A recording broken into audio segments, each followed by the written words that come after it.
followed by a moment of silent reflection for those that have passed in recent weeks. Thank you. I pledge allegiance to the flag of the United States of America and to the republic for which it stands, one nation, under God, indivisible, with liberty and justice for all.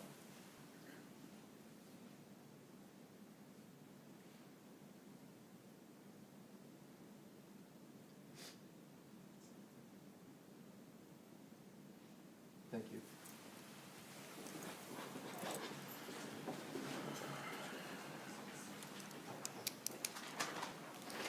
All right, if I could have somebody move the agenda to the table, please. Moved by Mr. Butler, seconded by Vice President Stencil. Any additions, corrections to the agenda? Seeing none, all those in favor of the agenda? That passes 9-0. All right, I'm going to go up here and do this.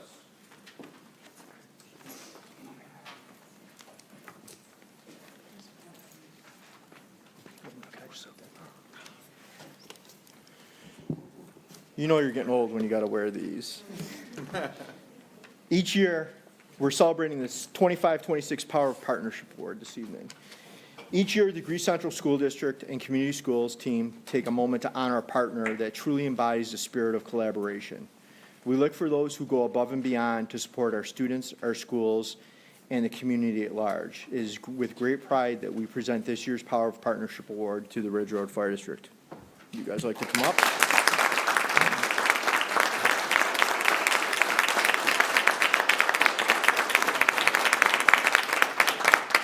Each year, as the inaugural partner in the district's Responding to Emergencies Career Pathway Program, the Ridge Road Fire District helped transform an ambitious vision into a life-changing reality. By equipping our students with life-saving skills and providing a direct window into the world of emergency services, they have helped build what is now one of the district's most popular and impactful offerings.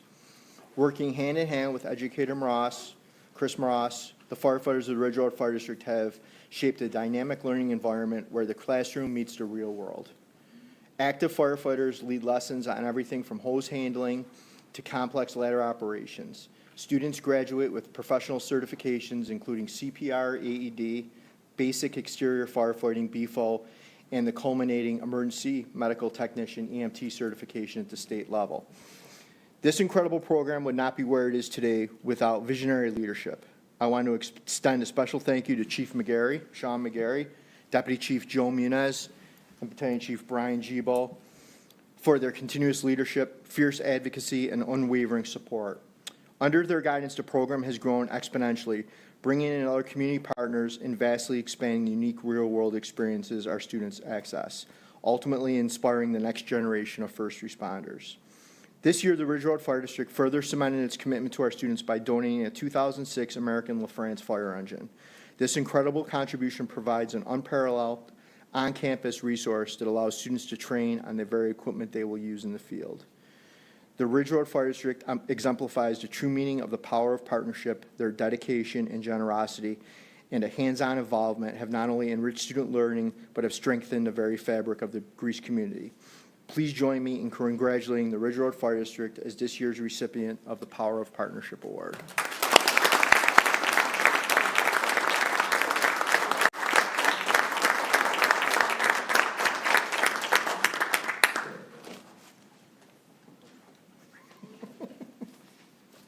Come up and I'll have the whole board come up, and Flagler and Deputy Superintendent, we can come up, do a picture. Who else did I miss? Kelly's Oh, Kelly. I didn't see you, Kelly. Kelly, can you come up? Yeah, we'll do it up front.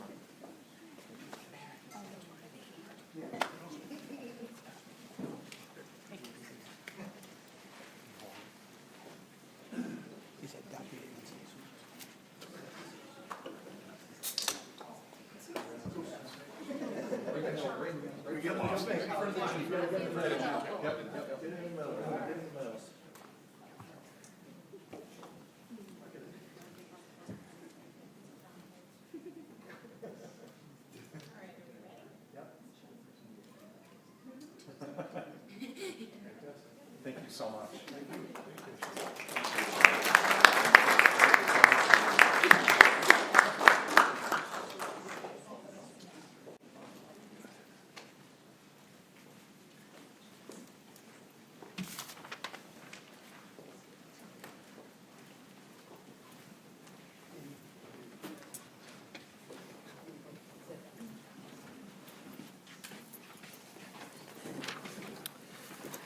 All right, next up, we have student board member recognition and introduction.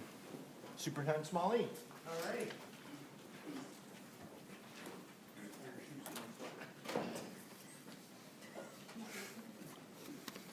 My shoes untied, Sean just told me. All right, so this is very exciting for me, especially since a few of the people that we're going to recognize started at Long Ridge when I began as a principal.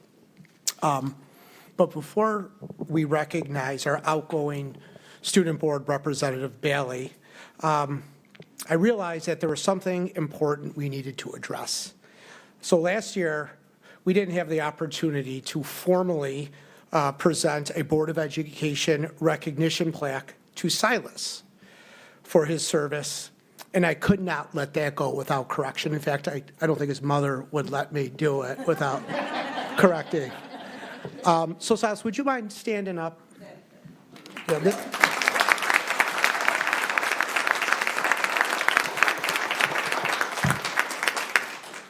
So tonight, we want to formally recognize Silas for his outstanding work as our very first student board representative during the 2024-25 school year.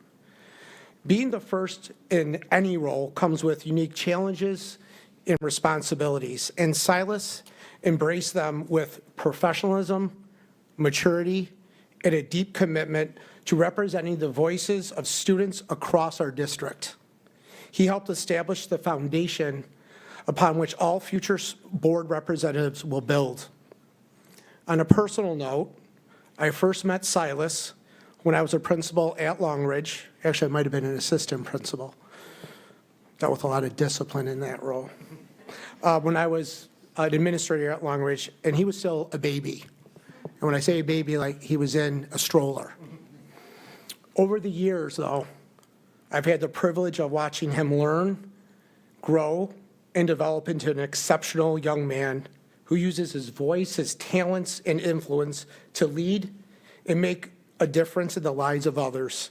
It has been incredibly rewarding to witness his journey. Now, as Silas prepares to graduate from Odyssey and continue his education at Howard University, I have every confidence that he will continue to grow as a leader and make a positive impact on those around him. Just as he helped shape and strengthen our school community here in Greece, I know he will bring that same passion, intelligence, and commitment to service to the Howard community. Silas, thank you for your leadership, your advocacy, and for helping launch a tradition that will benefit students for years to come. We are proud of all you have accomplished and excited to see all that lies ahead. Congratulations and best wishes as you begin the next chapter.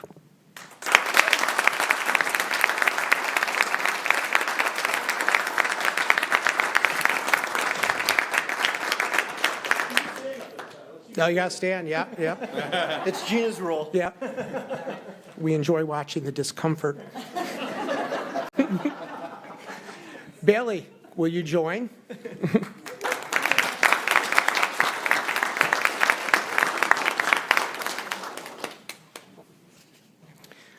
Bailey, for the past year, our board meetings have been enriched by the insight, enthusiasm, and dedication you brought to your role as our student board representative. Month after month, you provided an authentic student perspective on important discussions, helping ensure that the voices of our students remained at the center of our work. Whether you were sharing updates on student life, advocating for student well-being, telling a joke, or highlighting the many accomplishments taking place across our schools, you consistently demonstrated thoughtful leadership and a genuine commitment to making our district stronger. You served as an important bridge between our Board of Education and the students of Greece, helping us better understand both the opportunities and the challenges facing our students today. At Athena High School, you have been an outstanding role model, exemplifying academic excellence, service, leadership, and school pride. Your ability to engage in meaningful dialogue ask thoughtful questions, and represent your peers with integrity has left a lasting impact on our district and helped strengthen the connection between students and district leadership. Bailey, as you graduate and begin your next chapter at Villanova University, we know you will continue to make a difference wherever your journey takes you. You leave behind a legacy of leadership, compassion, advocacy, and service that will be remembered long after your time at this board table. We are incredibly proud of all you have accomplished and deeply grateful for the contributions you have made to our school community. Thank you for your leadership, your voice, and your commitment to making Greece Central a better place for all students. Congratulations, Bailey. We will miss you and wish you every bit of success and happiness in the years ahead.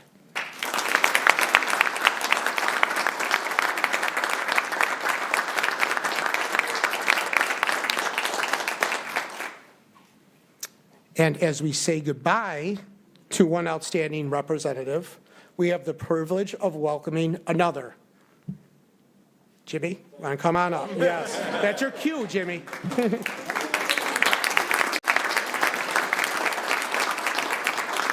So it is my pleasure to introduce Jimmy Dong from Olympia as our 2026-27 Student Board Representative. Jimmy represents the best of our district. He is a high-achieving student, a member of the pre-engineering pathway, and a proven leader on the Superintendent's Advisory Council. What truly sets him apart, however, is his character. Jimmy has earned the respect of students and staff alike and is known as someone who brings energy and genuine enthusiasm to connect with everyone he meets. Jimmy, your reputation for hard work and positivity precedes you. We are honored to have your perspective on the board for the 2026-27 school year. Welcome aboard, Jimmy.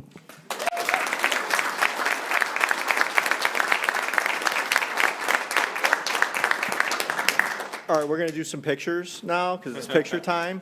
So if you want to, Laura will get a picture of the three of them. Then each of the respective families can come up and get a picture, and then the board will come up. Yeah, come on, come on. Luva, you got to get up there.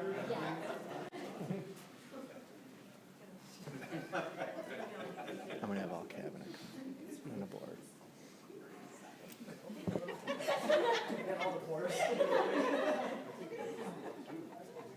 All right, Silas's parents. Sister, come on down.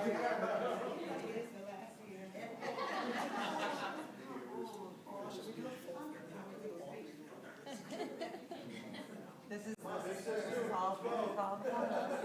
I'm so excited for this. Send her up with Seth. Yeah. She's part of our family. She is. I know.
Next up is the Board of Education Award.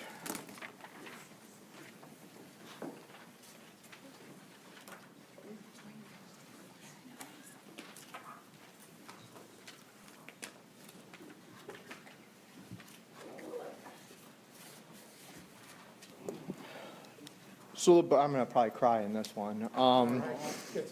So the board award was created several years ago by the Board of Education to recognize outstanding individuals or organizations that have made a significant impact in the Greece Central School District and our Greece school community.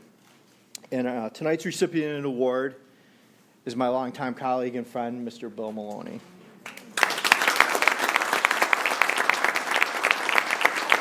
You can sit for a minute because I got a long talk.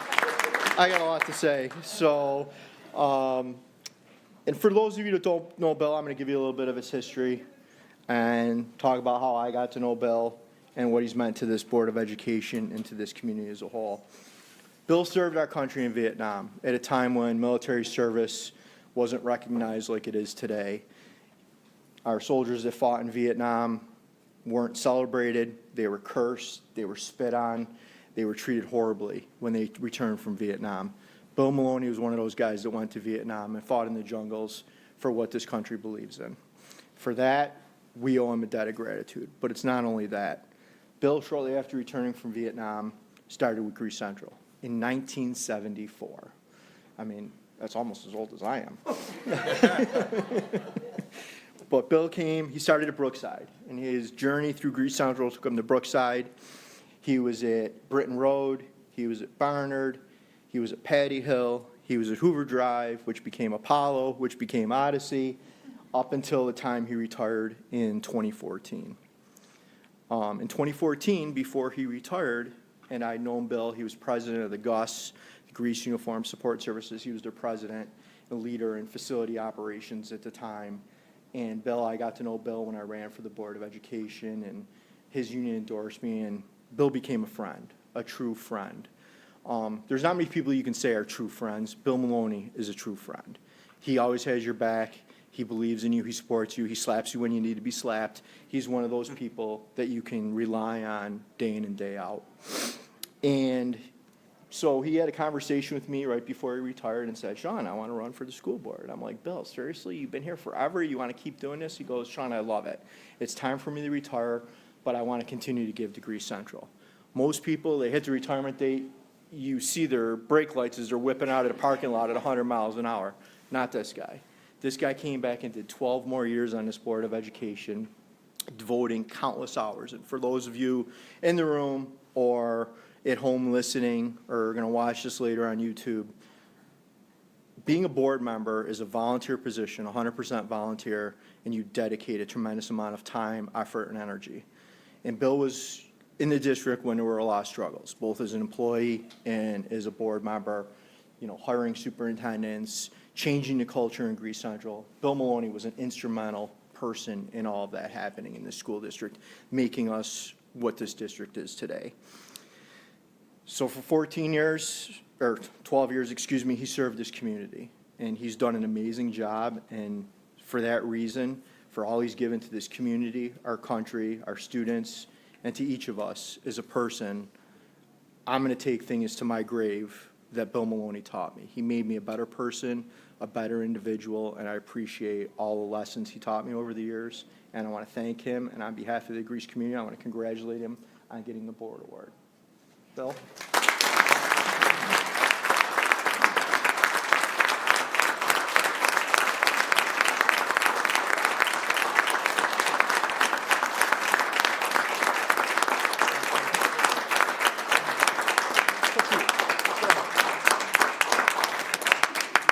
I want to thank Sean and the Board of Education and everyone here for this award. It means a lot to me. And yes, some people are born to serve, and I guess I was one of those. And every day's been a pleasure here with all you people. And when I came home from Vietnam, I was kind of broken in a way, and teachers and principals and kind of put me back together again. And I learned a lot through the 50-some years that I've been here. Thank you very much. And we're not getting away without a picture. You guys come down, do a picture.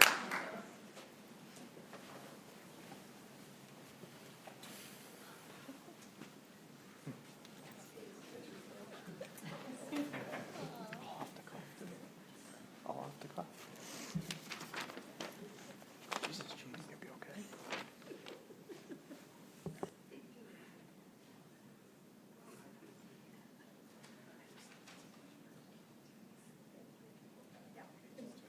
All right, if we could have the board. Hold on one second. No problem.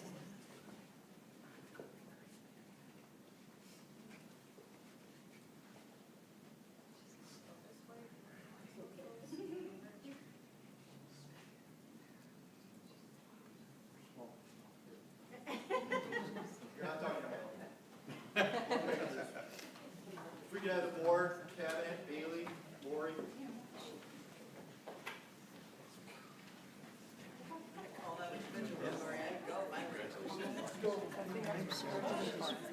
Yeah, I know, right?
All right, next up, President Eberts, it's your turn to shine. I don't think there'll be any shining following any of that today. I feel like every time I'm up here, I'm following like the worst scenario possible, especially when I have such a terrible message to deliver. Just joking.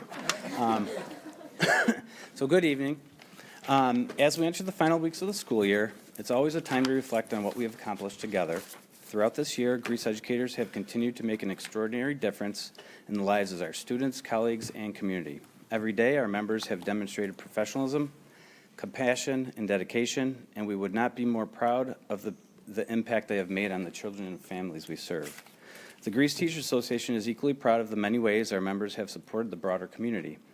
Through food drives, school food pantries, providing winter coats for children in need, supplying hooded sweatshirts for older students, and countless other community engagement efforts, our members have demonstrated that education extends far beyond the classroom.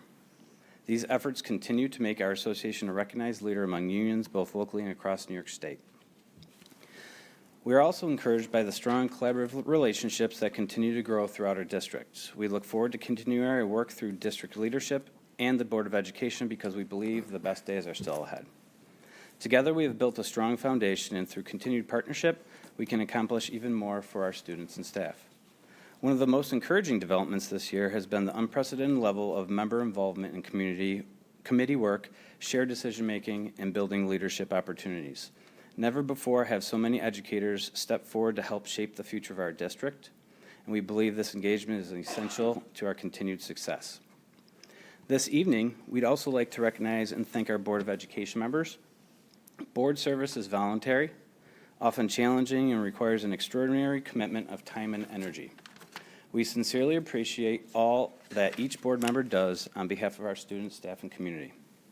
In particular, we wanted to recognize longtime board members Bill Maloney and Sean McCabe tonight.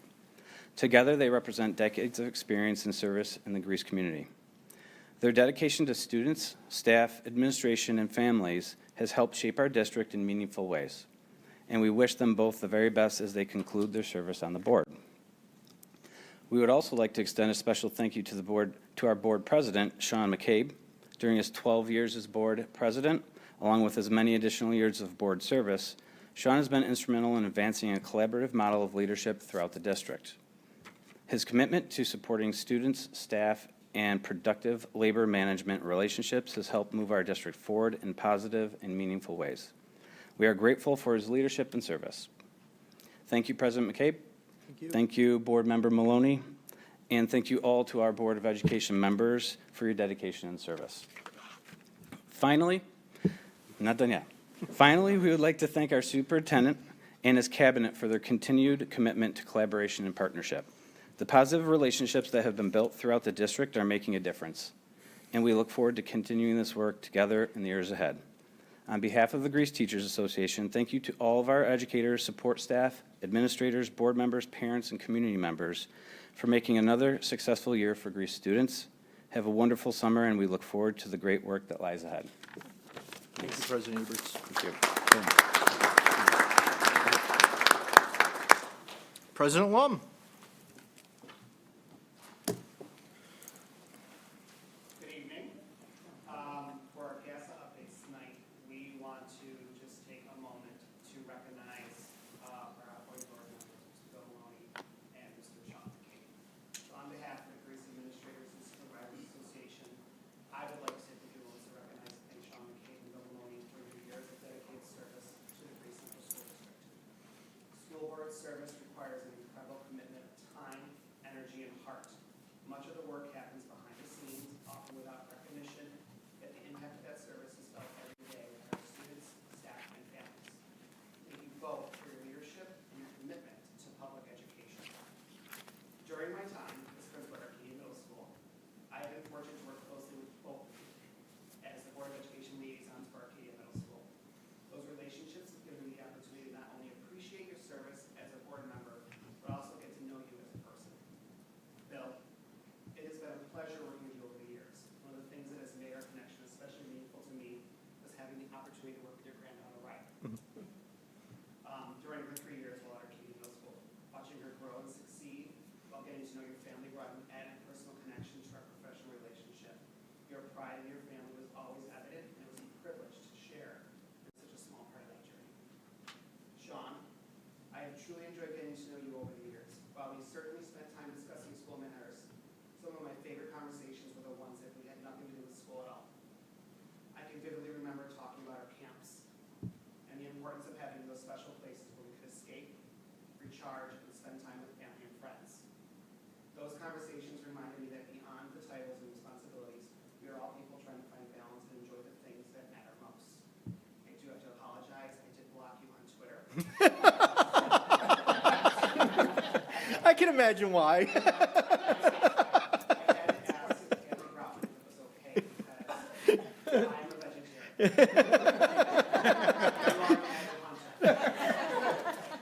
I mean, if that's it, that's not too bad. I'll take that as a win.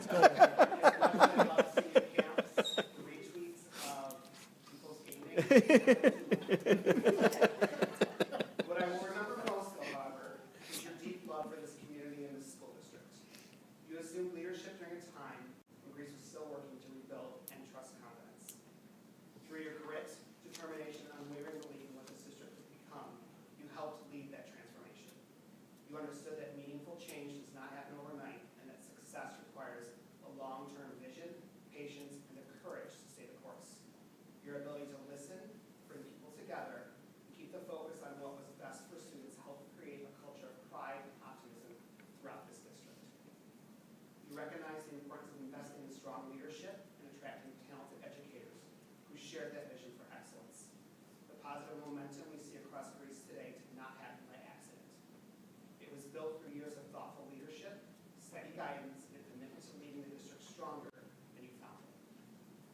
The pride that has been restored in Greece schools and the foundation that has been laid for future generations of students and staff will be a lasting part of both of your legacies. For that, this district owes you both a tremendous debt of gratitude. Thank you both for your partnership, your support of our schools, and your unwavering commitment to the students and staff of Greece. Your service has left a lasting impact on this district, and we are grateful for all that you have done. On behalf of GASA, thank you, congratulations. Thank you. Good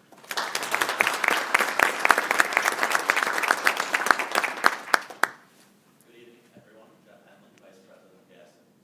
Tonight, we have the distinct honor of celebrating two men whose devotion to Greece Central School District spans decades and touches almost every corner of the community. I'm here to say a heartfelt thank you to Mr. Malone for his incredible years of dedicated service on our Board of Ed, over 40 years here in Greece as an employee, as mentioned earlier, a Vietnam veteran, grandfather, father, who saw the whole family, world traveler. So, Bill, you've served our community, our country, our staff, and our families with integrity and wisdom. You truly left this district better than we found it.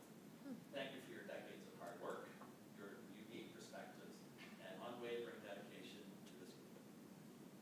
And finally, I want to thank Sean McKay for his leadership while serving on this board for as long as I have been in this district.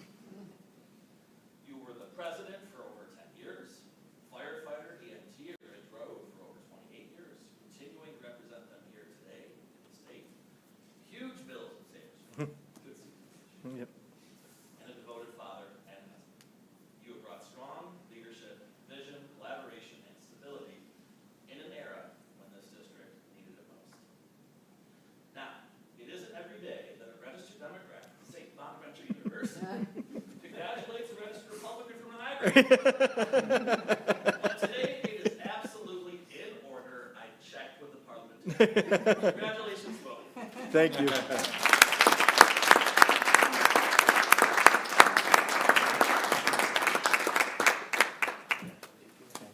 Thank you for the kind words. Go on you. Thank you both. We have nobody else. Karen, would you, would you like to speak? Would you like to speak? All right. I wasn't sure. You weren't on my list, so I just wanted to double check. Yeah, we'll blame Gina. Mr. Maloney,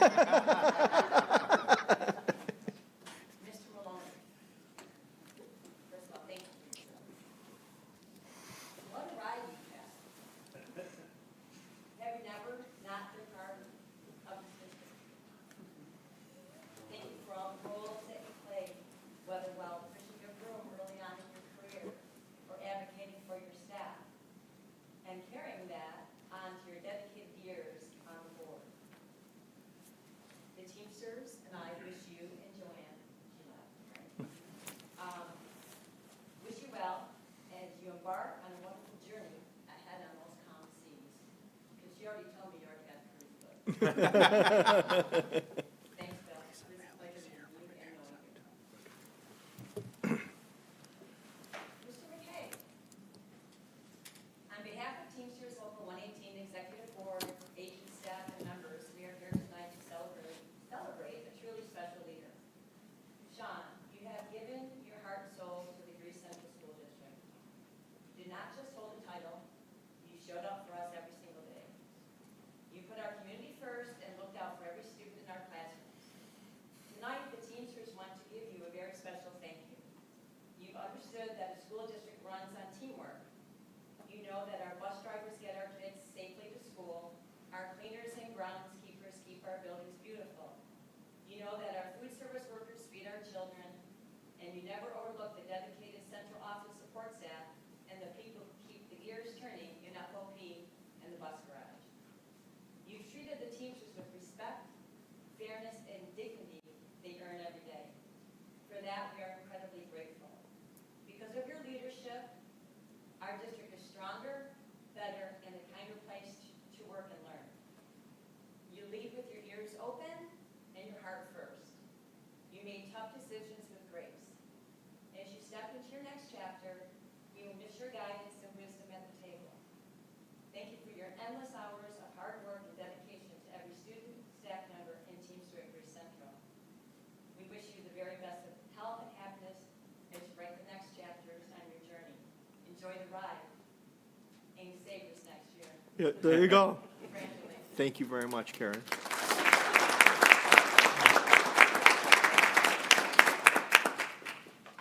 AgSep, welcome.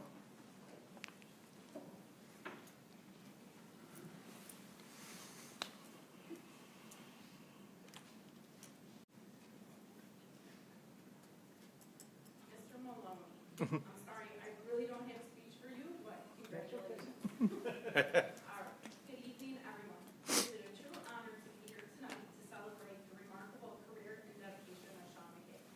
I have to say, I have never personally met Sean McKay. So hi, Sean. Hi, Lisa. It's a pleasure. I have heard so many stories from employees about his profound impact, and it is something that I and everyone in the district knows very well.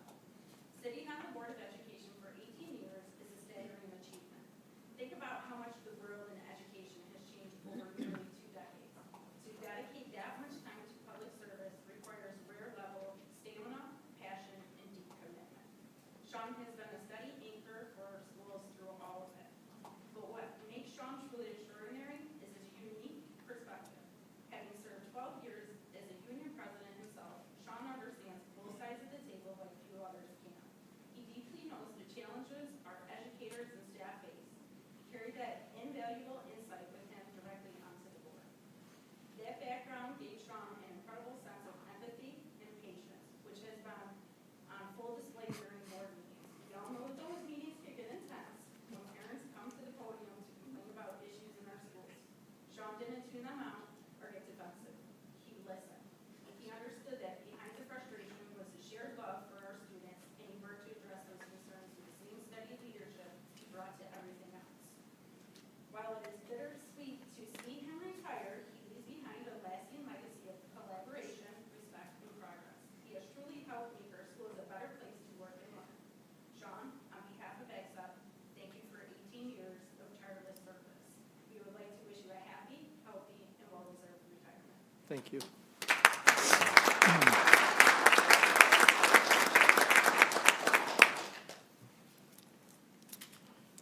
And now we're going to go into residence forum, and I have nobody here for residence forum. I just want to take a moment to thank you guys for all the kind words from Brian, Jeff, Karen, Lisa. It truly heartfelt, and I thank you very much for taking the time and coming and saying the nice words you said about myself and Bill Maloney. So I appreciate that. Thank you, guys. And guess what time it is? All right, I got a little bit of a summer joke going because I know we're edging close. Okay. Where do sheep go on vacation? The Bahamas. I am truly going to miss this. All right, Vice President Stencil, you're up. Thank you, Mr. President. All right, moving on to personnel and action, 2.01 staffing. Can I have someone bring staffing to the table, please? First by Ms. Seaman, second by Ms. Falzarano. Any comments, questions, concerns on staffing? Seeing none, all those in favor? That passes 9-0. Moving on to tenure. Can I have someone bring tenure to the table? First by Mr. Butler, second by Ms. Farmer. Any comments, questions, concerns on tenure? Seeing none, all those in favor? That passes 9-0. Moving on to 2.03, I'd like to make a motion to consolidate 2.03 all the way through 2.12 into one single vote. Can I have someone bring that to the table, please? First by Ms. Seaman, second by Mr. Bonagorio. Comments, questions, concerns on consolidating all of those? Seeing none, all those in favor? The consolidation passes 9-0. All right, now that it's consolidated, I need a motion to bring all of that to the table. First by Ms. Like, second by Mr. Butler. So now we're basically voting on all of this in one. Any comments, questions, concerns on this? Seeing none, all those in favor? That passes 9-0. Thank you so much for that. Moving on to special presentations, 4.01 optimization. Superintendent Smallene, you're up. All right. Well, I'm excited to introduce Dr. Zaffitz and Matt Cole and Scott Bishoping, both members of the Leadership Solutions Advisors, that are going to share an overview on the first phase of our optimization assessment. Thank you. All right. Just before we jump in, just want to echo the comments that were made from everybody and just offer my appreciation for the support, not only for Cabinet, for me personally, from Sean and Bill. I'm going to miss you guys, and thanks for everything. I appreciate it. So we're here tonight to give the board in the community an update on a project that we've been working on for quite some time. It's an optimization assessment, and we'll get into the meaning of that throughout the presentation. But before we get into the actual process, we're going to kind of start this presentation where we started the conversation that led to this project. And we've been working on this with our partners here, who I'll introduce in just a second, for almost a year. And the reason why we started to look a little more deeply was because we had been having, as a cabinet, as a school district, several long-standing conversations around really complex challenges that had no easy solution. And these still exist in the school district today and really serve as the foundations for this project. So I'm going to talk about these for just a little bit, and then I'll turn it over to our partners, Matt Cole and Scott Bishoping, to talk a little bit about the process that we've been engaged in over the past several months. So we have been navigating enrollment challenges in the school district across our attendance boundaries. Specifically when it comes to the attendance boundaries of Olympia and Odyssey. There's a discrepancy between those two attendance boundaries as time goes on. That's continuing to grow and is becoming unsustainable for the district to manage the populations within those boundaries at the schools that they're currently assigned to. And this original conversation, we started by looking at just maybe changing some of those boundary lines. But we quickly realized that by changing a boundary line, you lead to X number of different implications that ripple across the system. And without addressing the system as a whole, you're just going to lead to more problems by trying to patchwork solutions to each of these individual problems. So that case for the attendance boundaries is really true for all of these different examples I'm going to give you. There's just implications that go well above and beyond that specific challenge. We also heard at our Partners in Progress meetings through the superintendent's entry a desire from the community to take a look at grade level configurations across our schools, start and end times, in addition to the attendance boundaries that I already mentioned. These were identified as areas for growth or continued exploration in those conversations. We'd also been having parallel conversations around the Alcott Road facility. So we currently use that facility for several different programs, including Phoenix Academy. We have our tutoring programs over there. We have our transition program over there for our special education students that are in transition to post-secondary life.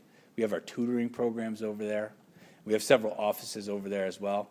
So these are crucial programs for the school district.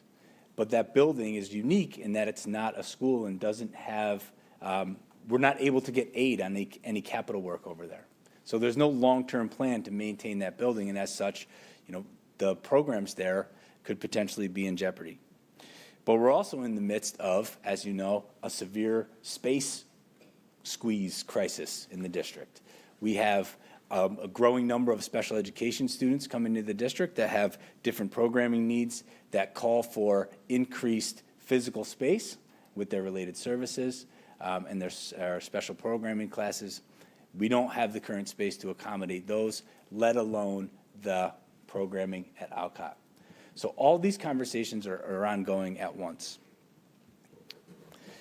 Just to visualize a little bit of these challenges, if you take a look at these are the attendances, the enrollments by attendance zone for our secondary schools. If you look at the graph on the left, that's the current enrollment across grade levels for 6 through 12 for those attendance zones. You'll notice particularly with Olympia and Odyssey, if you look on the far left in grade 12, 161 and 150, those are relatively similar numbers. But as you move across these graphs from left to right down to the kindergarten level, you'll notice that as time goes on, the discrepancy grows exponentially. So by the time that the kindergartners right now, there's only 67 students that would be attending Odyssey that are currently in kindergarten, whereas 236 students are currently living in the Olympia zone at the kindergarten grade level. So that gap will continue to grow, and we don't have the capacity in those buildings to accommodate that at this time the way we're currently structured. Just another way of visualizing those same data points here. They're relatively even right now. If you look at Olympia and Odyssey in particular, 150 and 161 enrollment. But by the time that the kindergarten class arrives, Odyssey is down roughly 83 students for that grade level, while Olympia is up 75. Again, this is an unsustainable pace for the school district. I mentioned Alcott Road. A part of the work that our partners did was to do a space analysis of what's currently going on, the current state of Alcott Road. And if you look at the pie chart in front of you there, you'll see that the great majority of the space, 90%-ish, is allocated to general instruction, special education, special areas, or student services. So these are critical programs for our students. They're valuable programs for our students, and we need to take a look at how we can accommodate those programs with a long-term and sustainable plan. I'm going to go through some special education numbers relatively quickly because you've seen these, most of them in the school budget presentations over the past couple years.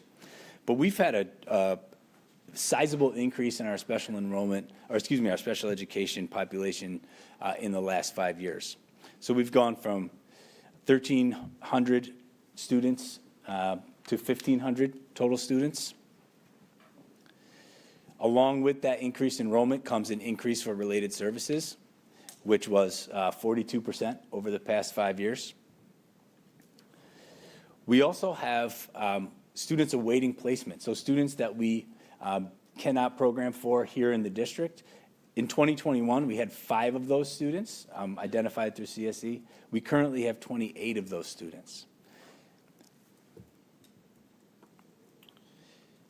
Preschoolers that are coming into kindergarten that we know already need services, over the past 5 years, that number's almost doubled, and the trend is continuing to grow. Students with autism, there's been a significant increase. And the special class enrollment, those classrooms, environments that require the most staffing and space considerations, those have gone up dramatically as well. So all that is to just kind of paint the picture of the longstanding and complex nature of these challenges that we're having these conversations. And we've been working both internally and with some consultants to really try to address some of these, but as I said, every move that we talked about had 10 additional implications that came along with it. So we really started to explore looking outside of the district at a partner that could come in and that could look at these issues in a comprehensive manner and really kind of fold all of these implications into one larger project that met the needs and aligned with our values. So we were first connected with Leadership Solutions Advisors actually through the PLC work that we did with Jason Andrews. He connected us originally. I believe the first conversation was with Dr. Baker over a year ago. And we had a few meetings, kind of felt each other out a little bit. We explained some of the complex nature of these problems to the team. And the team came back to us with an approach to these problems that we really felt was appropriate and was thorough enough to really take everything into consideration that needed to be at the time. So really 3 things that we thought about this approach, which they will explain to you in just a second, that gave us confidence, where there was a focus on coherence and around taking the implications from one move and really thinking those out thoughtfully across the system about how one move would affect different stakeholders and different other aspects. It involved really copious amounts of both stakeholder voice and data analysis, whether that be looking at the facility maps or our student data, our transportation routes, attendance boundaries, et cetera. And then probably most of all, that the real recommendations and anything that is going to be an implication of this study is grounded in their knowledge of our educational experiences and what's going to be best for our students. They really kept coming back to that as the foundation of the process, which over time gave us confidence in this model. So we solidified a partnership. Over the past year or so, I can say with confidence that we have really grown as a team together. We've adjusted our views on things, and we've gotten to a point where we have a lot of trust and commitment to work together for the long haul to see this project through. The final thing I'll say before I turn it over to them is that there is a good chance that you and anybody watching is going to leave this presentation with more questions than answers at this point. But that is really part of the process.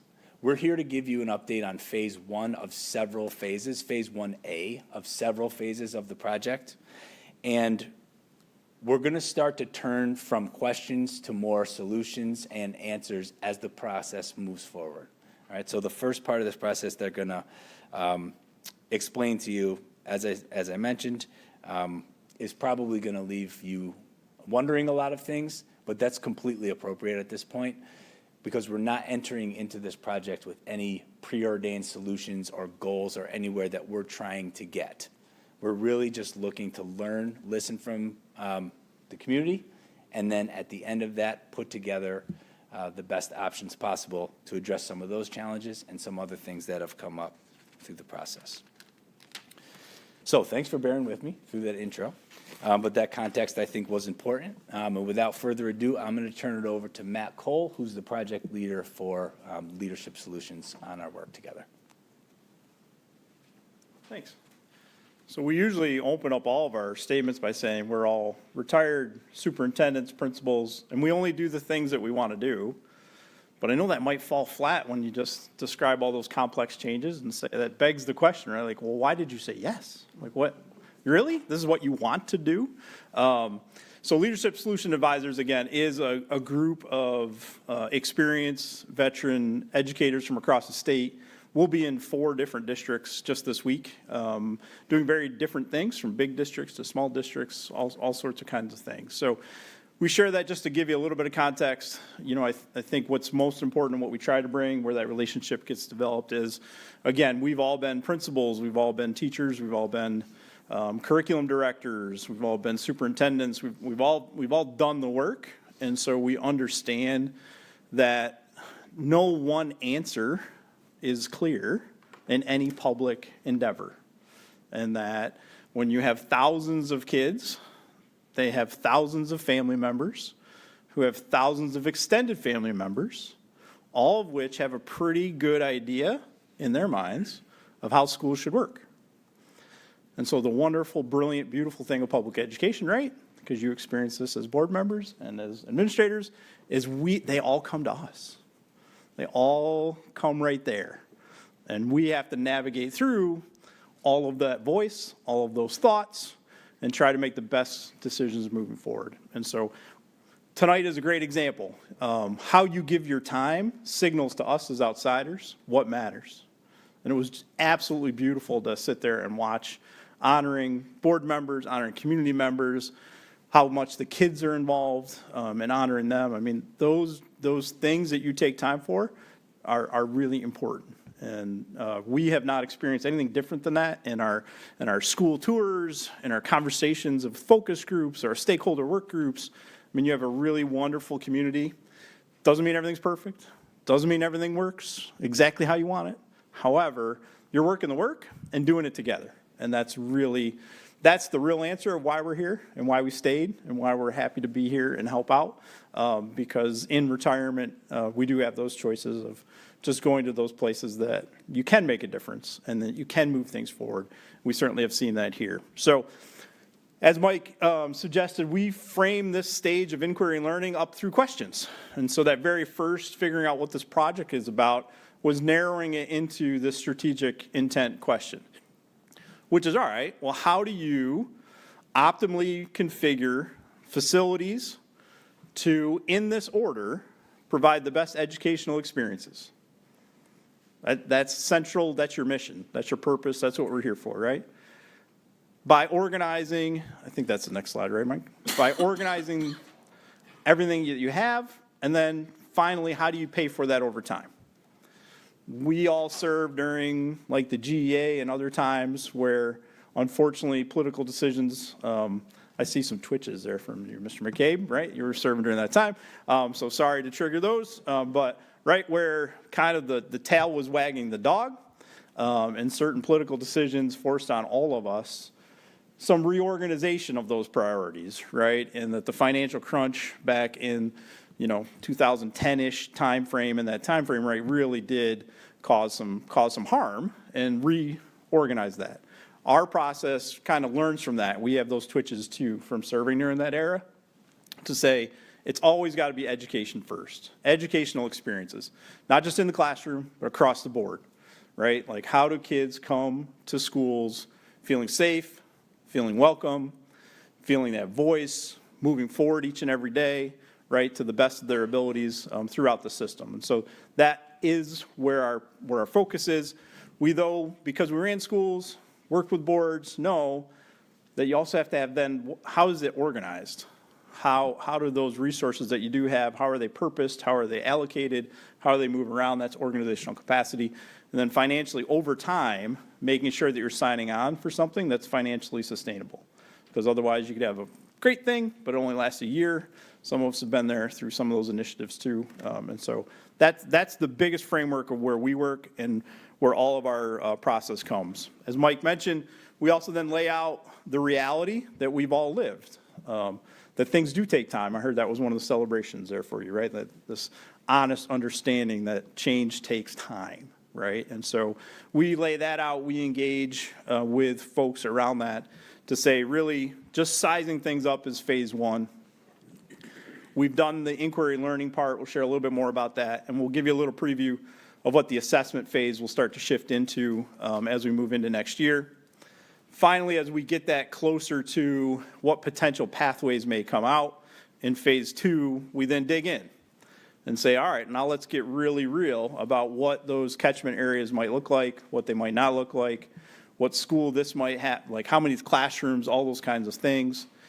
And we also suggest you prototype before you make a move, especially in a district this size, right? Where you're moving a cruise ship, you're not moving a speedboat, right? And so to prototype the design that you come out with, the pathway you come out with before actually doing it, and then work on transition planning will give you the greatest success. And so it's a multi-year plan that we work together with the district to phase things in, to look through it. Why do we signal that up front? Well, one is like, so all these conversations that we have, nothing's changing tomorrow. I think it's right. You've all heard this, but it's certainly important in a public session to just be direct and out there. Like, this is not happening tomorrow. Like, there's no all of a sudden come to school and, oh, everything changed, right? It will happen over time. There'll be plenty of time for input, plenty of time for sharing as we move with the district leadership and the board through that process. So what do we do in inquiry and learning in the last number of months? We're driven also by this, that we've learned through our leadership, that when you just keep bringing voices to the table, things get clearer. That if you're open to listening, you're open to just seeing it, the more people talk, the more people that are involved, the more that like, oh, all right. As a former superintendent, we know very well that the final decision will likely, if we do it right, disappoint everybody at least a little bit. Just a little bit, not a lot. You don't want to disappoint everybody by a lot, right? But if you really are bringing all the voices to the table who have multiple and differing perspectives, and you're finding the best pathway through that, it probably is going to not be the perfect plan for every individual, right? But you're going to get close. You're going to get close by listening to people as you move forward. And so that's what we continuously do throughout all of our work. We run all of our thoughts, all of our observations, all of our data through multiple channels. Community engagement, whether that be thought exchanges, whether that be other means of just getting information. At some point there'll be surveys, those type of things. Focus groups, right, inviting participants in to work through that. Stakeholder work groups, those are internal capacity, especially for an organization this size, right? Getting people that are actually doing the work to be involved, to share their perspectives. And then elevating student voices, listening to students as they move through it. We cycle that through an advisory committee that met about once a month to say, all right, here's what we're hearing, here's what we're thinking, here's what information we're bringing together. What does that mean to you?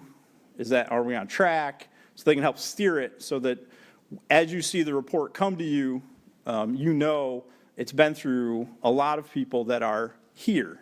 And so in our workshop last week, we asked for a little bit more numbers. And so I made sure I went back to the data piece and gave those numbers to you, right, to say we had 78 participants in the stakeholder work groups. We had 43 different participants in the focus groups. 78 students were involved, grades 5 through 12, with all buildings that had 5 through 12 involved. And the advisory committee was a group of 34 that we brought together. And so lots and lots of different people were involved. We'll continue that as we move into the other phases, re-engage these same people and keep building to build out more people to be involved in the process. Some of those key themes that came up through all that work were that there were a lot of evolving student needs. Now, sometimes with listening tours and sometimes with educational research. I have a good colleague and friend whose dad often, he dedicated his life to educational research, and his dad would give him a hard time because he was a farmer. He said, just sounds like you're just doing a whole bunch of confirming the duh, right? And so some of these statements, are like going through a process that confirms maybe what you actually already know or hear or think, and that's a good thing. That means we're in alignment, right? We're finding those things. So, evolving student needs, right? It's kids and lives and what they need and how we need to serve them is drastically changing. Consistency of access to programs and supports. There's differences in different buildings. So they may have the same program as title, but how they get implemented, what facilities and resources they have may be different in different buildings. And so that came up in this consistency of access to programs and supports. Alignment of learning environments and space utilization. As we said, right, there's space crunches, in particular in a number of your elementary schools, because of the evolving student needs, and you're doing the right things of providing positive supports for kids. As those expand, there's people involved, and then those people have stuff, and that stuff has to engage with kids. And so space, right, becomes more and more at a premium. Your folks are creatively, innovatively using every square inch of space that they possibly can in any of those buildings. I will say that. Like, we saw some really, really creative, professional problem solving that happens. That's not saying, hey, they got it fixed. And that's not saying that they reported to us that, hey, we love it, this is great. It is reporting to you, though, that you've got really dedicated, good people that are problem solving and doing the very best for kids with what they do have. And that's a commendable aspect. Transitions and system coherence, right? So as they move through a large system, you have different models out there. Let's say at the elementary, right? There's some that are K-5. There's some then that split up the elementaries. And so bringing some coherence to that is what you'll see in our initial report here in phase 1 of saying educational research doesn't suggest that one is better than the other. Educational research does suggest, though, that having one model and not multiple models is helpful for organizational capacity. It's helpful for professional development that comes along with that. It's helpful for disseminating resources. It's helpful for leadership, coherence. All those things are if you're on the same page at each level, and you'll see a little bit more of where we were at. Enrollment trends, and then daily student experiences. Lots of, especially from the students, lots and lots of conversations about, hey, the world is changing, how we learn is changing, we need to keep changing along with that. So we, in this first stage, again, we went through this in your workshop for the board, but for the public, we worked with staff to say, all right, what are those design principles? So at each of the major levels, what kinds of things are we looking at? We took each group through a SWOT analysis to give us feedback from your local perspective about each one of these. But at pre-K, you have an expanded early learning center, right? And so how does that play in? Do you integrate pre-K at each elementary? And so we got feedback from each one of those. The elementary, again, as I mentioned, there's the K2 and 3-5 match schools, and then there's also the K5 and that continuum. So we got feedback on the strengths and weaknesses and opportunities and threats of each one of those. Middle school, again, we looked a little bit different at grade 7 and 8. You have some 6-8s that are in their own space as 6-8s, some 6-8s that are connected as 6-12s, right? And so we started pulling at some threads to get some feedback of design principle-wise, where do you want to go in the future? And which one looks more appealing to people? And then finally, the high schools, we looked at specialized high schools, which is a model that's not here, but is out in the world, right? To say, do you highly specialize in certain programs, or do you go with comprehensive high schools? And so we looked at all those 4 overarching design considerations. The report will show lots of feedback from stakeholders, focus groups, all those things we mentioned around, again, strengths, weaknesses, opportunities, and threats. That then takes us to where we're transitioning to the assessment piece, where what we'll do is we'll take all that information on the design principles. So one of the analogies I've always made, right, is like the design principles are saying, do you want to live in a ranch or a 2-story, right? Do you want to have like marble countertops, or do you want to have different ones, right? Like just kind of getting that general feedback around how you want to design your house. We take that and then we lay it down into these options and pathways. And so what will happen next as we move into this next phase in July through next year will be to say, all right, based on all of that, here are some different pathways of what you could do, elementary, middle, high, right? And here's how it could look. We then evaluate those at a very high level of how will they meet the educational experiences, the organizational capacity, and the financial sustainability. How probable or improbable are they in meeting those objectives? And that's where the ratings then come out. And then we move through that process into the further down the pike there and get into a spot of like, well, here's the pathway we're going to start to prototype and start moving. So we're going from very wide as the process, right, down to a little bit more narrow by the end of next year to maybe 2, look at 2 more closely, get to 1, and then prototype that 1 and move forward. Questions, Ray? I just want to add just a couple things before we jump into questions. So just to reemphasize the last point that Matt made, this is a slow and thoughtful process that we want to make sure that we're doing right. So we have longstanding complex problems that we know we need to solve. We want to make sure that we arrive at the solution that is the best for our students and staff, and that is the most responsible when it comes to what we can handle organizationally and what we can handle financially. So that's why right here, just this roadmap here is a 4-year roadmap of sketched out. It's not set in stone. Neither are any of the options that Matt just went through with you. Nothing's carved in stone, and that's on purpose because right now we're just taking the data that we got from listening to the stakeholders, and they are packaging together different pathway options for us to consider. So if we go by year, this year, or next year, I should say, starting in July, we're going to go from several different options down to a few different options. The following year, we're going to go down to one option that we really want to dig in and prototype and look at what that would actually mean for us as a recommended option before we even talk about implementation. So I think it's important to just reiterate that piece. And then also, Matt and Scott are only half the team. There's 2 other team members that aren't here with them tonight. So Jeff Ziegler and also Cosmo Tangora, both other former superintendents that participated in this process as facilitators. They were here for 4 full days to do those all-day sessions with focus groups, stakeholder work groups, the advisory committee. They also did a building tour of all of our schools and Phoenix Academy and district office and transportation, and talked with the staff here. And they meet monthly with our executive cabinet to get our feedback on their thoughts for next steps. So really, all of this is coming from and running through district stakeholders, whether that be the voice they get from the community or the decisions that they recommend that get run through, through our leadership team before consideration. So the last thing I'll say before we open it up for questions is that this project, we realize, is a very large scope, and we're committed to keeping the board and the community updated throughout, and also for involving stakeholders in the school district every step of the way from here forward, as we have been. So with that said, we'll open it up to questions.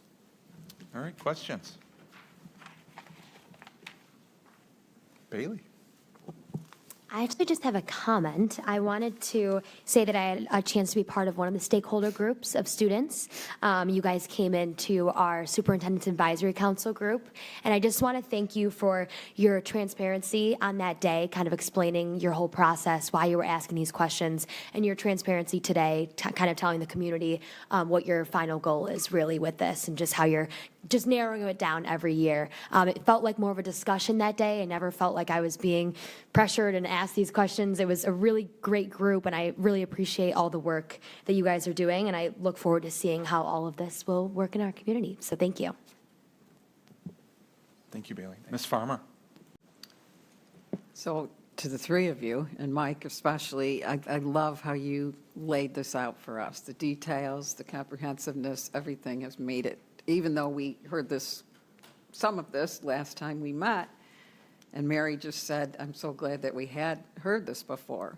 Tonight just gave us that little bit of extra. So it was great to hear. Thank you. I appreciate you. And you guys, as always, you continue to speak clearly, at least in my mind, what we're hoping to accomplish in the next few years. But again, Mike, nice work. Thank you. Thank you, Ms. Farmer. Any other questions, comments? Mr. Bonagorio? I'd just like to also compliment Dr. Zaffitz and the advisory team because we have had at least two sessions with the board, and it's been really good to just have a lot of this information along the way, and my compliments to the superintendent on that as well.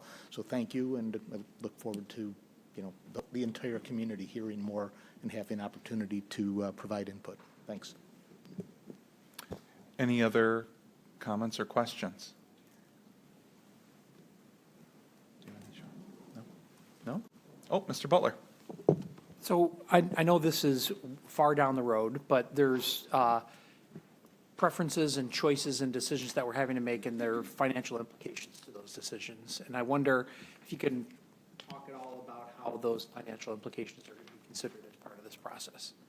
Yeah, I'll speak just for a second based on what I know has already happened, and then I'll turn it over to the team to fill in the future. I know that as part of the initial process of data gathering, they had some in-depth meetings with Romeo and his team, and then also with Dave Phelps and the architects and the facilities team, just to get an idea of the current state. And then I know that for future planning, there's going to be some considerations, but the details, I guess, probably depend on what pathways are out there, but if you maybe could speak in general terms about the process there. Yeah, as you well know, every decision we make in schools has a financial impact, right? And so we're cognizant of that, and we build that in. We make sure we use your numbers, your budgets, what you're looking at with that. We also know that there's headwinds out there, right? Like you went through that budget process. This year, we're talking about some of those headwinds. For every school in New York State, there's headwinds. And so that is part of our thought process. It's part of where if you can free up some resources, maybe by redesigning in different places, right? And we'll present that to you when we go through those ratings of educational experiences. We look at it just as the educational experience. Then we downshift to your organizational capacity, so staffing, some of those things, then the financial piece. So you'll get elements of that at different levels of specificity. The closer we get to a final one, that's where prototyping comes. It'll be right down to what the actual budget will be. Some of these higher level pieces here, right, it's kind of a back of the envelope type like in a construction kind of thought process of, I can give you ballparks, right, as we move through those. So that's how we'll handle it. Thank you, Mr. Butler. Any other questions or comments? Thank you so much. Appreciate it. All right, moving on to 4.02, Strategic Plan Development Update. Superintendent Smallene. So I'm going to call up Dave Blowitz and myself.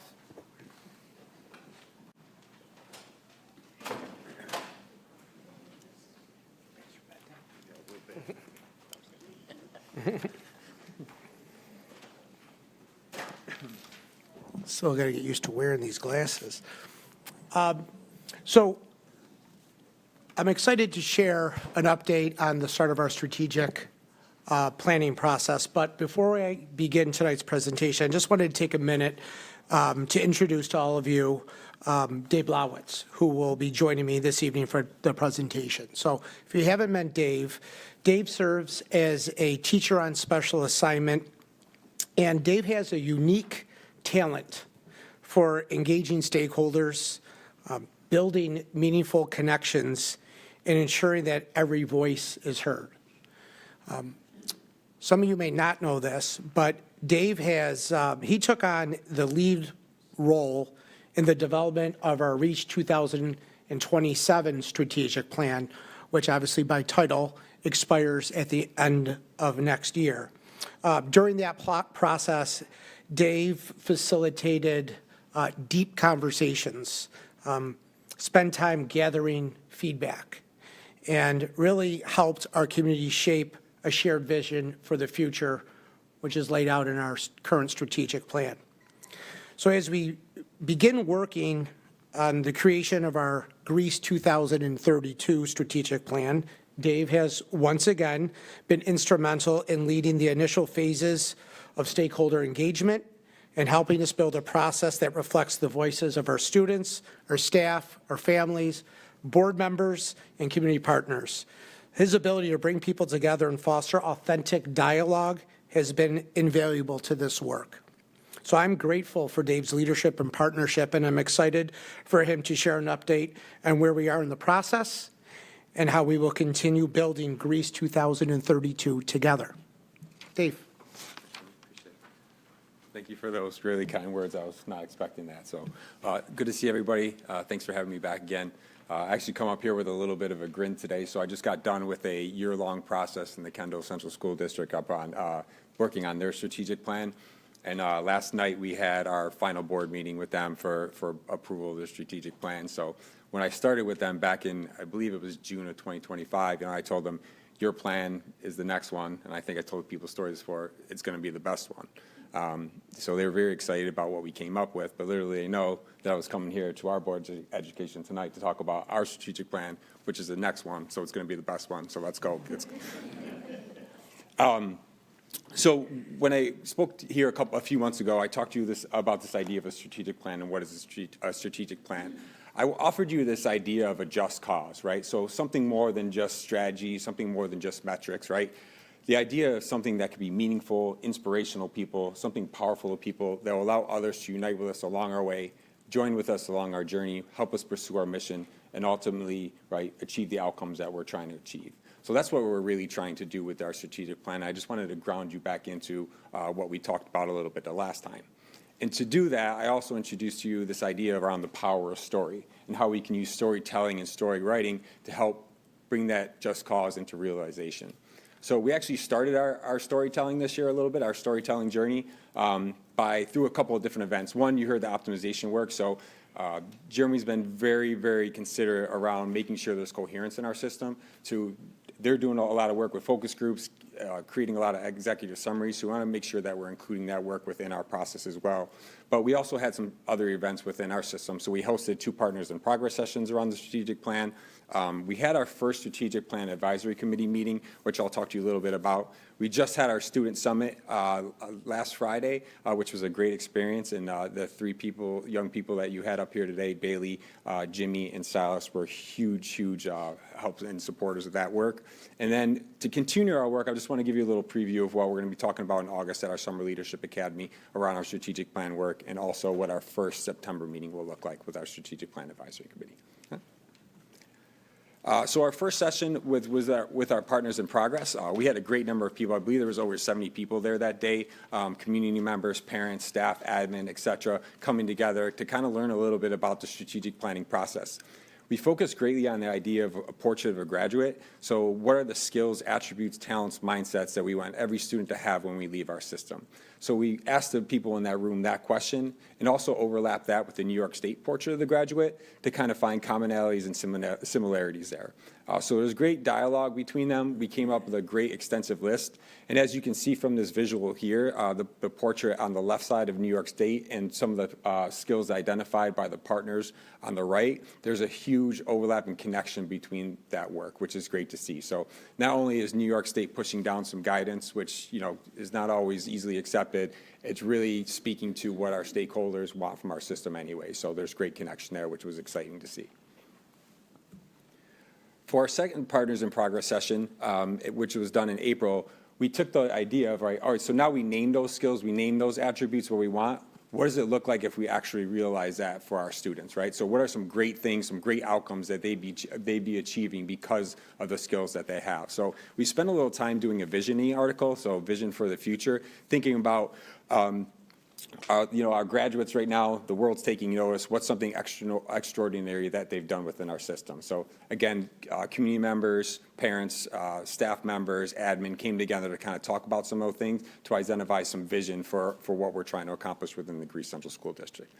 The great thing about this activity is what it does, it will give us some data as we look at our current vision statement and look to revise or rework any language within that. So we will bring that information synthesized to our Strategic Plan Advisory Committee to help process through that and look at our vision statement for the future.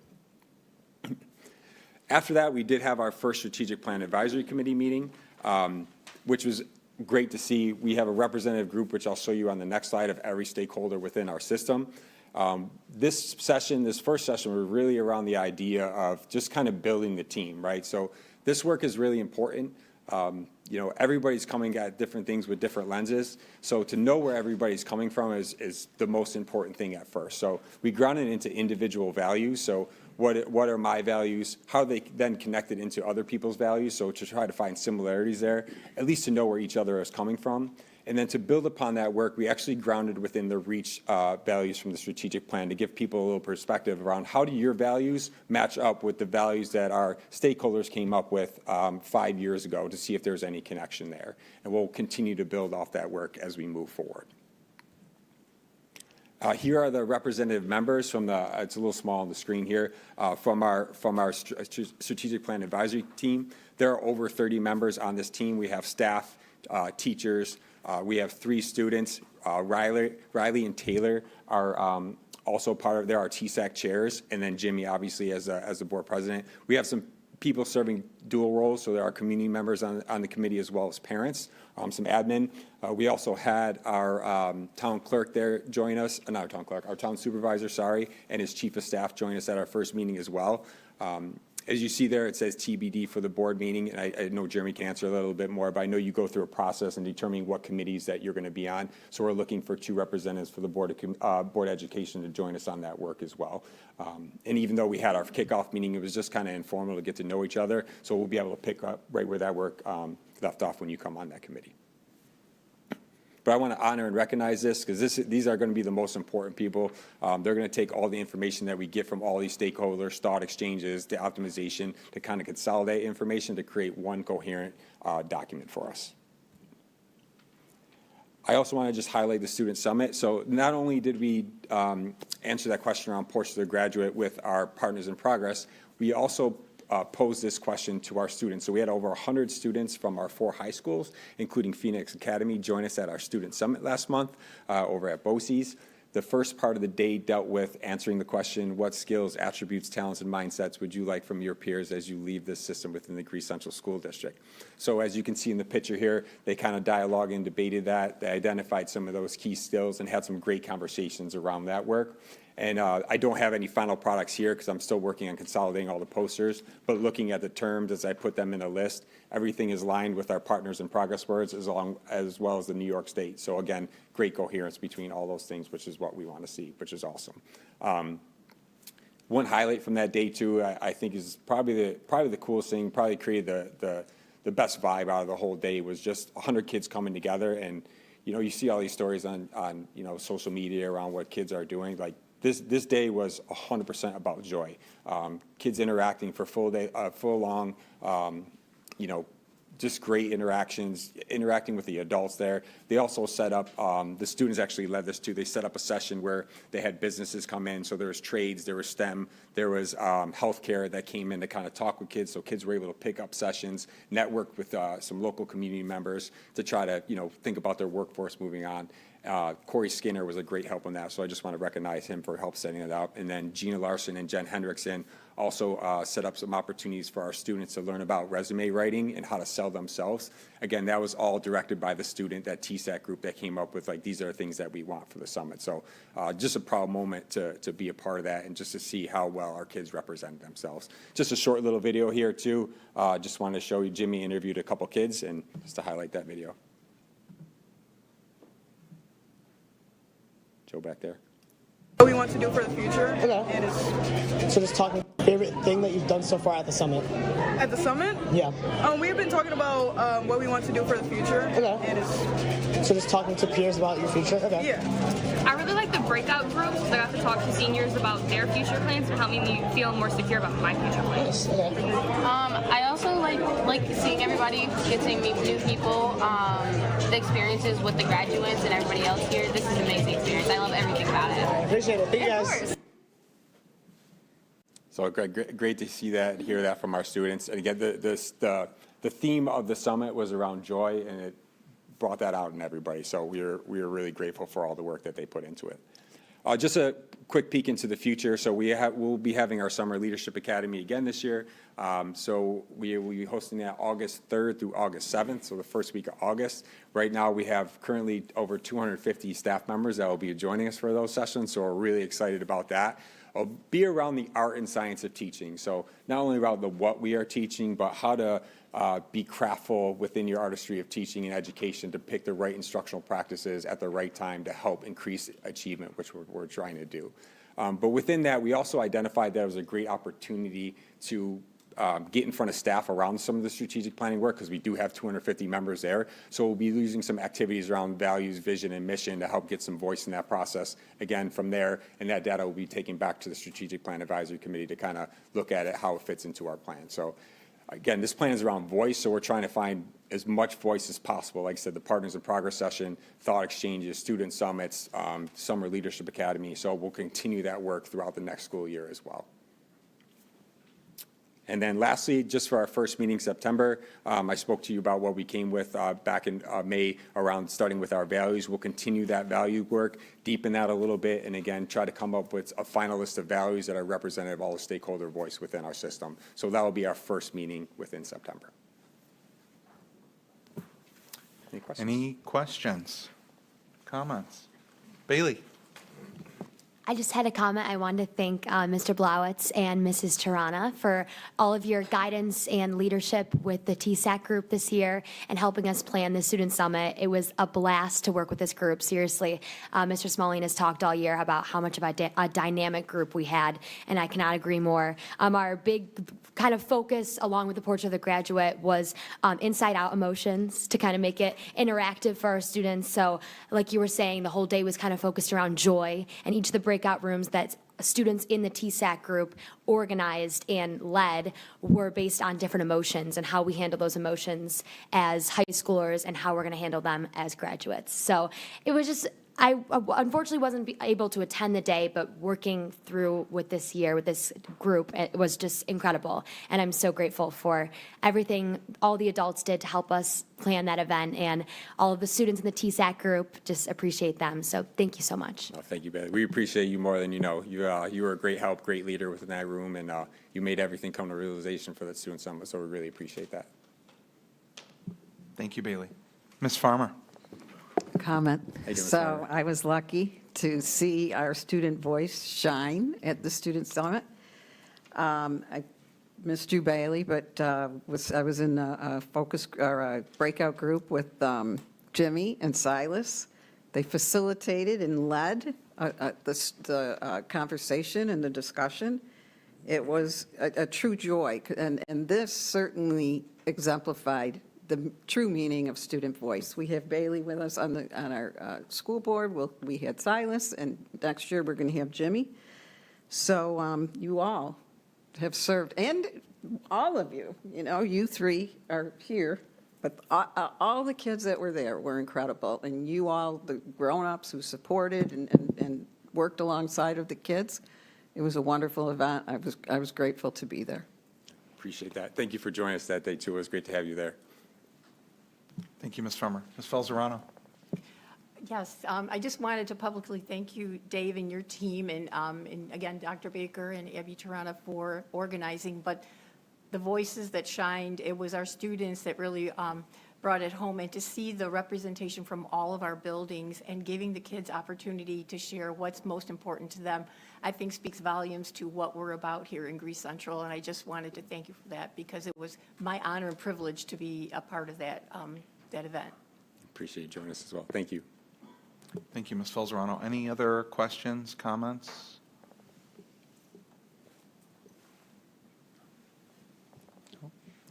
All right, thank you so much. Thank you. Appreciate your time. All right, moving on to Section 5, Business Action. Mr. Butler, I'm going to surprise you a little bit. We're going to move the Audit Committee report up, so you can give that first before we do our vote. I thought you might do that. So we just had our meeting yesterday, and I'm giving this report on behalf of Committee Chair Tammy Flores, who ran the meeting. And we had a great conversation, and I'll talk about the totality of it, which includes the community schools audit. The first item that of substance on the agenda was our external audit planning with our audit partners from MMB. And Tom Zuber, a partner in the firm, has come before that group a number of times and shared with us what the scope of services would be for our audit, and as well as the audit approach. We had selected the community schools program as an audit area as part of our risk assessment. One of the roles of the audit committee is to perform a risk assessment, and then utilizing the information that comes back to us from that risk assessment to select those areas that are going to be audited. And the special area that we selected this year was community schools.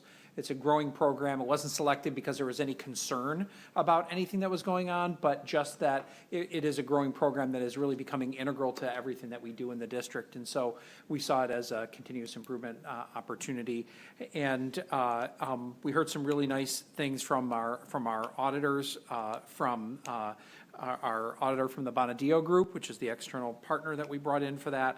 He shared how Greece is way ahead of other districts in the community schools work, and really stands head and shoulders above. And it's very difficult to find somebody who is a true comparison to us, just because of how much further developed our work is.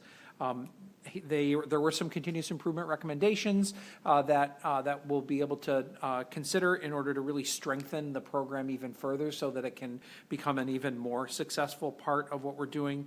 It's the natural step of development to ensure our continued success. But pleased to report that there were no items, no recommendations that required a corrective action.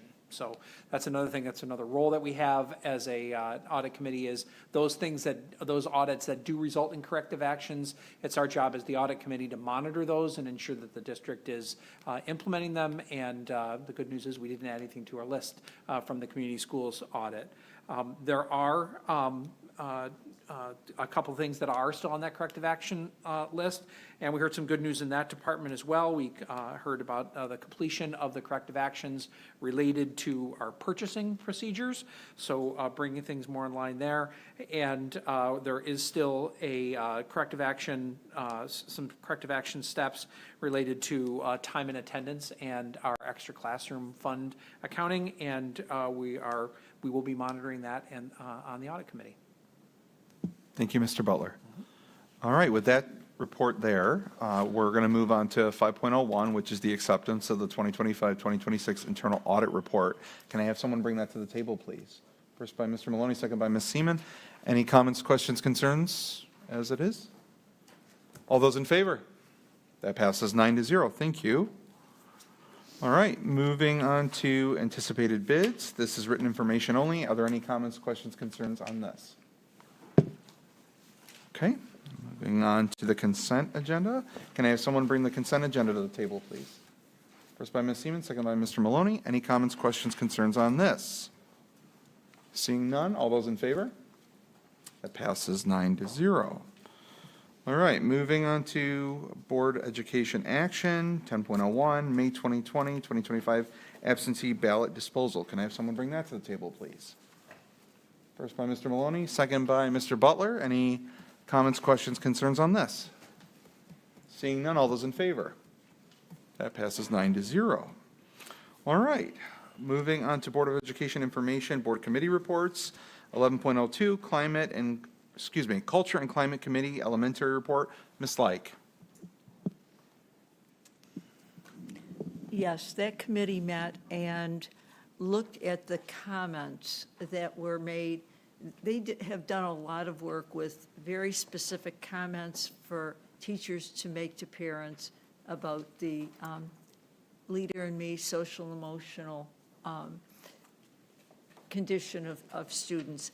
And they were given information from their school with an analysis for each of the each of the comments, and how their school lined up with the district information. And as I observed these teachers working on these, it struck me that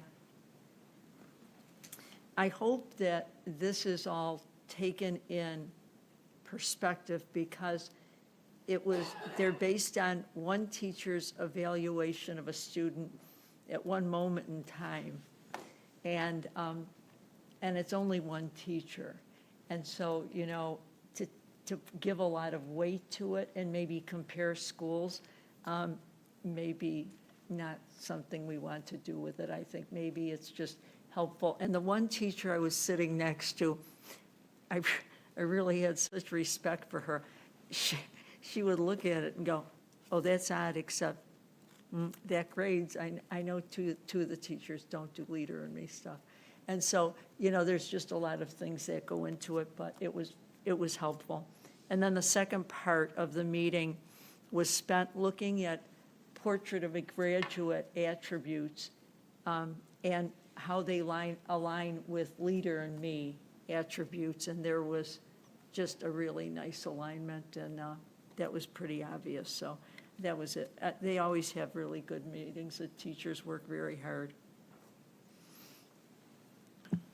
Thank you, Ms. Like. Moving on to comments, superintendent comments. Superintendent Smallene, you're up. All right, so it's not our last board meeting, but it's my last opportunity to make comments before the end of the school year, so get comfortable over there. No. So tonight, I'm very proud to be here to recognize Bill Maloney as the recipient of the Board of Education Award, and to celebrate his 12 years of dedicated service on the Board of Education, as well as a lifetime of service to the Greece community. And I literally mean a lifetime. Bill is a proud United States Marine Corps veteran who served during the Vietnam War. You brought the values of duty, loyalty, and commitment to every role you held here in the district.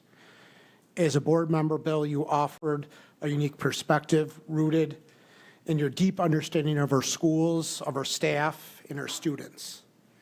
And Bill, I personally deeply grateful for your support, especially during my transition to superintendent. Your guidance and encouragement and unwavering commitment to this district have made a lasting impact on myself and on the entire community, and we are all grateful for your extraordinary service. So thank you, Bill. I also wanted to take a moment to highlight our student summit that took place on May 22nd. This summit was fully designed and led by the students of the Superintendent's Advisory Council. Fully designed and led by them. We were just there to support. These students spent the entire year planning the event and creating opportunities for students from across the district to share their perspectives on the future of Greece Central School District. Their thoughtful insight, their leadership, and willingness to engage in meaningful conversation will play an extremely important role in the development of our new strategic plan. It was an incredible day. I could not have been more proud as I walked out of that facility that day after experiencing that day with the staff, with the students, and a few board members. It's extremely impactful. I also wanted to take a moment to thank the Greece residents who took the time on May 19th to participate in our school budget vote. Our 2026-27 budget was approved by a 2-to-1 margin and affirmed that our community believes in our schools, believes in our staff, and the work that's happening across the district, and I'm truly grateful for that support. I also wanted to take a moment to welcome newly elected board members Jenny LaPlaca and Nicole Sawicki, and congratulate Todd Butler on his reelection. And again, I want to express my sincere gratitude to President Sean McCabe and Bill Maloney for their combined 30 years of dedicated board service to our district. And I will have a lot more to say on June 16th, so that's just a little preview of that. And finally, just as we approach the end of another school year, and really my first full year, I'm reminded that the strength of this district is not found in a single person, a program, or initiative, but it's in the relationships we build, and it's in the shared commitment we have to our students. I just want to say thank you to our Board of Education, our staff, families, students, and community members for the role each of you play in making Greece Central such a special place for everybody. I'm grateful to be your superintendent, and I'm honored for the trust you all put in me. Thank you. Have a great summer. Thank you, Superintendent Smalley. Moving on to student board comments. Bailey, you're up.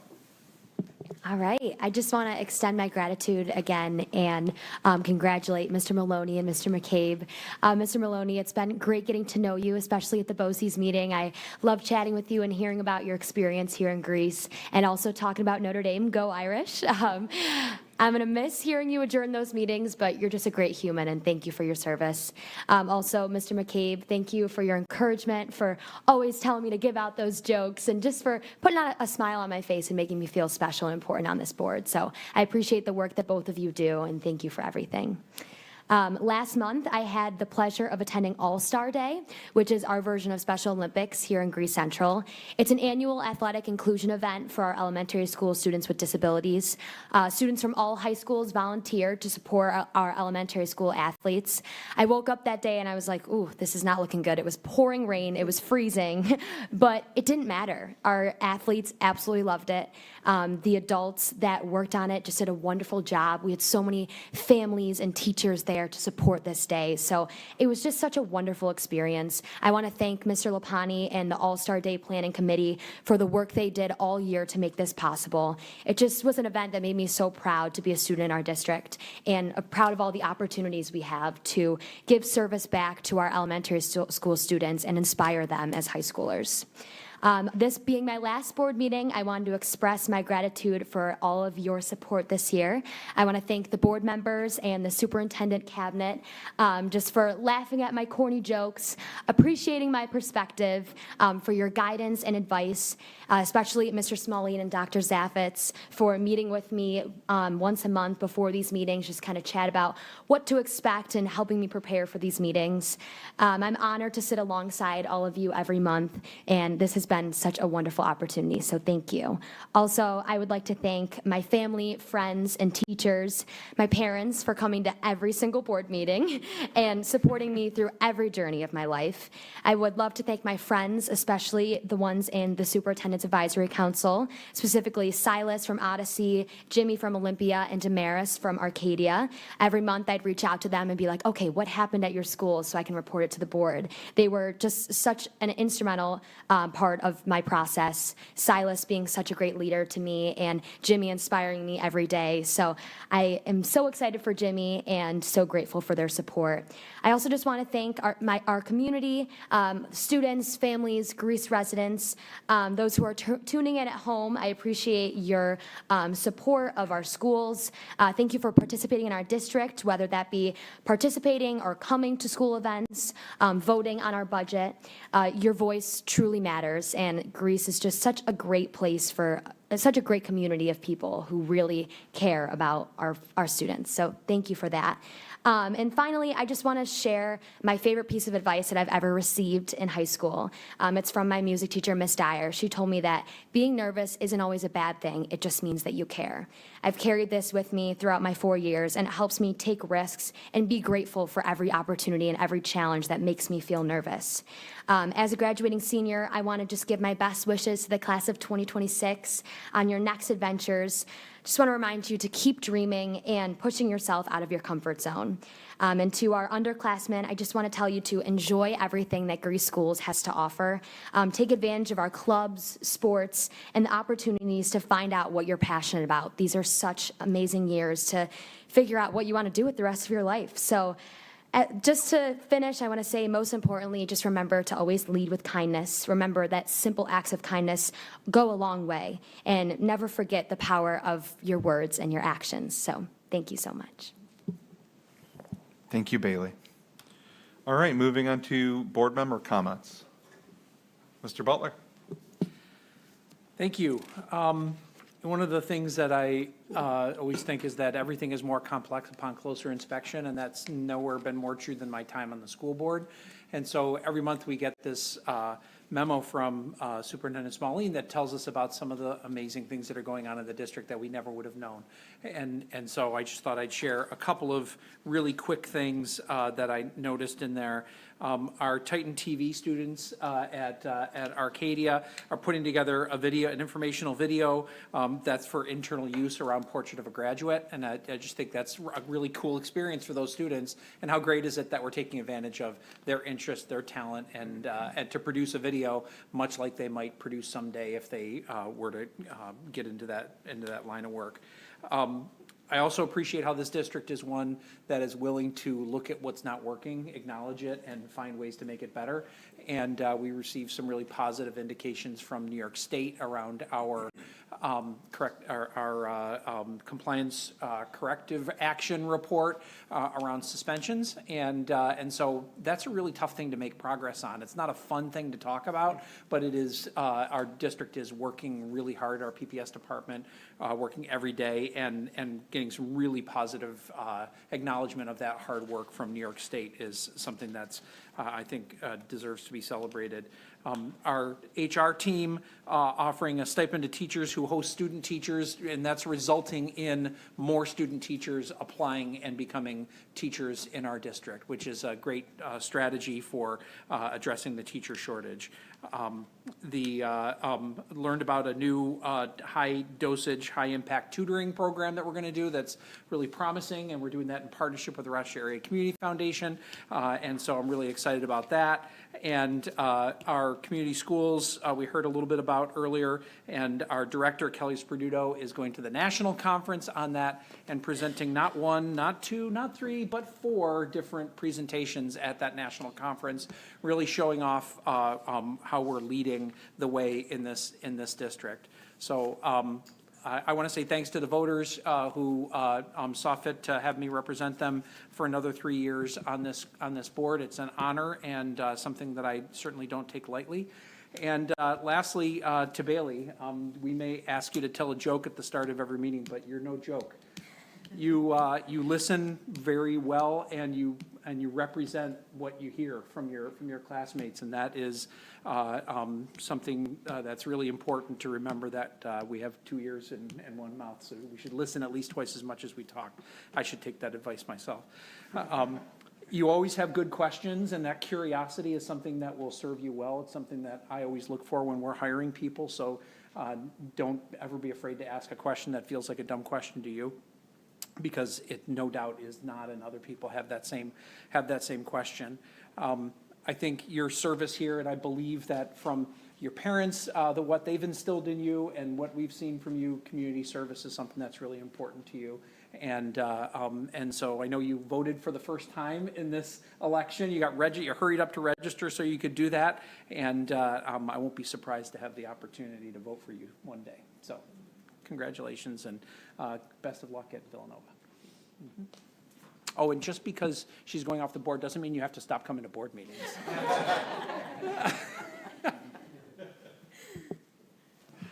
Thank you, Mr. Butler. Mr. Maloney, you're up. First of all, I'd like to thank everyone for the 2026 Board of Education Award. I don't really believe I deserve it as much as Bailey does. I would have voted for her. But anyways, I'd like to thank all my colleagues and on the Board of Education. It's been wonderful. It's been a trip, really. It has. And to the superintendent, I've known you for forever. It seems like. And I'm glad you're the superintendent. To Sean McKay, President, for the last 12 years that I've been on the board, you've done an amazing job. You're an amazing leader, and this board will really be shocked that you are leaving. And I wish you all the best, and thank you, my friend, for everything. Thank you, Bill. Tracy? Yes. Hey. So, Bill, I will not be here the next meeting. I'll be out of the country in Italy, so I just wanted to share with you some of the things. You're a true joy. I feel this affinity with you through Gary Biker, who I know that you were close with. I remember telling you that friends of mine had taken his class at MCC way back in the day, so what you did, as far as he would... I don't even know how to explain it. In order for you to get into what is it called where you go to sign up to be a soldier? Oh, I went to New Haven, Connecticut. And what is that facility called? The recruiting office. He had to have people carry him up above the crowd because there was, people who were, and we know it was a turbulent time. But the fact that you did that, it will stay with me forever. So I wanted to say thank you for all that you've done, and I appreciate getting to know you over the years. And to Sean, I won't be here next year, or next meeting. I wish you a wonderful retirement. I'm going to keep looking for that red mailbox as I drive down the street to my land, to my little camp thing. And it's been certainly a journey, and I guess I'll end it with go Bills. But I hear everybody talking about the Amherst, so or not the Amherst, the Buffalo team, the Sabres. Thank you, Todd. Thank you, guys. Thank you, Ms. Farmer. Ms. Felzerano?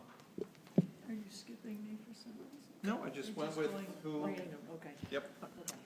I just wanted to, I did want to recognize the Youth Hall of Fame students that were honored a few weeks ago.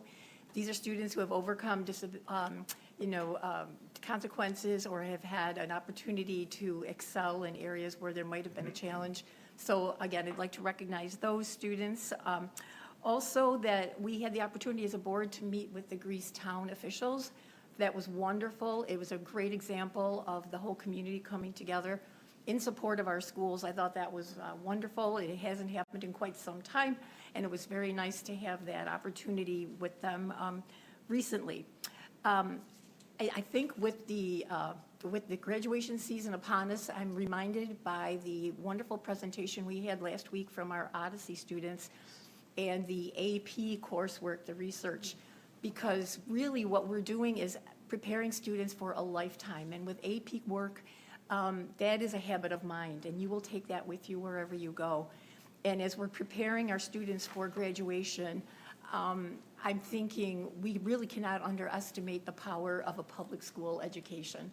This is the dream that the world over aspires to, is that piece of paper and that education that we've prepared our kids for the future. I read an article this morning and it just all came together. There was a young man in Ohio, high school student, developed a CAP, biomedical device, so that when you have an x-ray, you're able to get a clearer image, because some people who have more hair on their heads, we're not getting an accurate picture. And so what he said was very compelling. He credits his experience in local public schools for fostering a sense of curiosity and learning outside of the classroom, and for showing him the importance of diversity that helped him recognize the problem. Having students from all backgrounds and socioeconomic status, and with that diversity, there's just so many things you can learn and problems you can uncover, he said, but there are also beautiful things you can discover as well. He is going to attend Brown University, where he's going to concentrate on neuroscience and engineering, and he hopes to, start his own biomedical company someday. And reflecting on his time in high school, he said it was important to try new things, and I'm reminded what Bailey just shared. He said, having that mindset set me up for having many different opportunities that I would have never expected. And some of those unexpected positions have been the most meaningful to me. And that what really means is putting yourself in uncomfortable situations, because you never know what you could learn or end up loving. And I think if we can inspire students to love whatever it is that we've exposed them to, then I think it's a job, well done. So to all our future graduates, congrats. And for those pre-K going to kindergarten, we see you and we're ready for you. So with that hopeful message, thank you to Bill and also to Sean for all of your years and years of dedicated service to our community. Thank you, Ms. Falzerano. Ms. Like? I'm sorry. Bailey, I'll be sad to see you go, but if there ever were a portrait of a graduate, that's you, as far as I'm concerned. And they don't mention joy, but you carry joy and light wherever you go. So you will have a wonderful future, I know, with those qualities. Bill, I will miss you very much, but we always have New York City. Sean, we started a bit rough, and I did not think I would shed a tear parting with you, but I will. Very affectionately, I will do that. And on the personnel issue, I congratulate Jordan and Sarah, Mr. and Mrs. Jordan Stenzel. I'm sorry, Mrs. Sarah and Mr. Jordan Stenzel. Okay.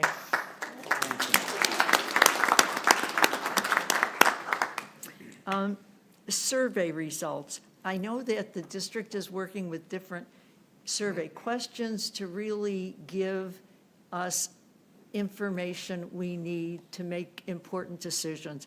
I would like to thank all the teachers and parents that complete these, and also the students.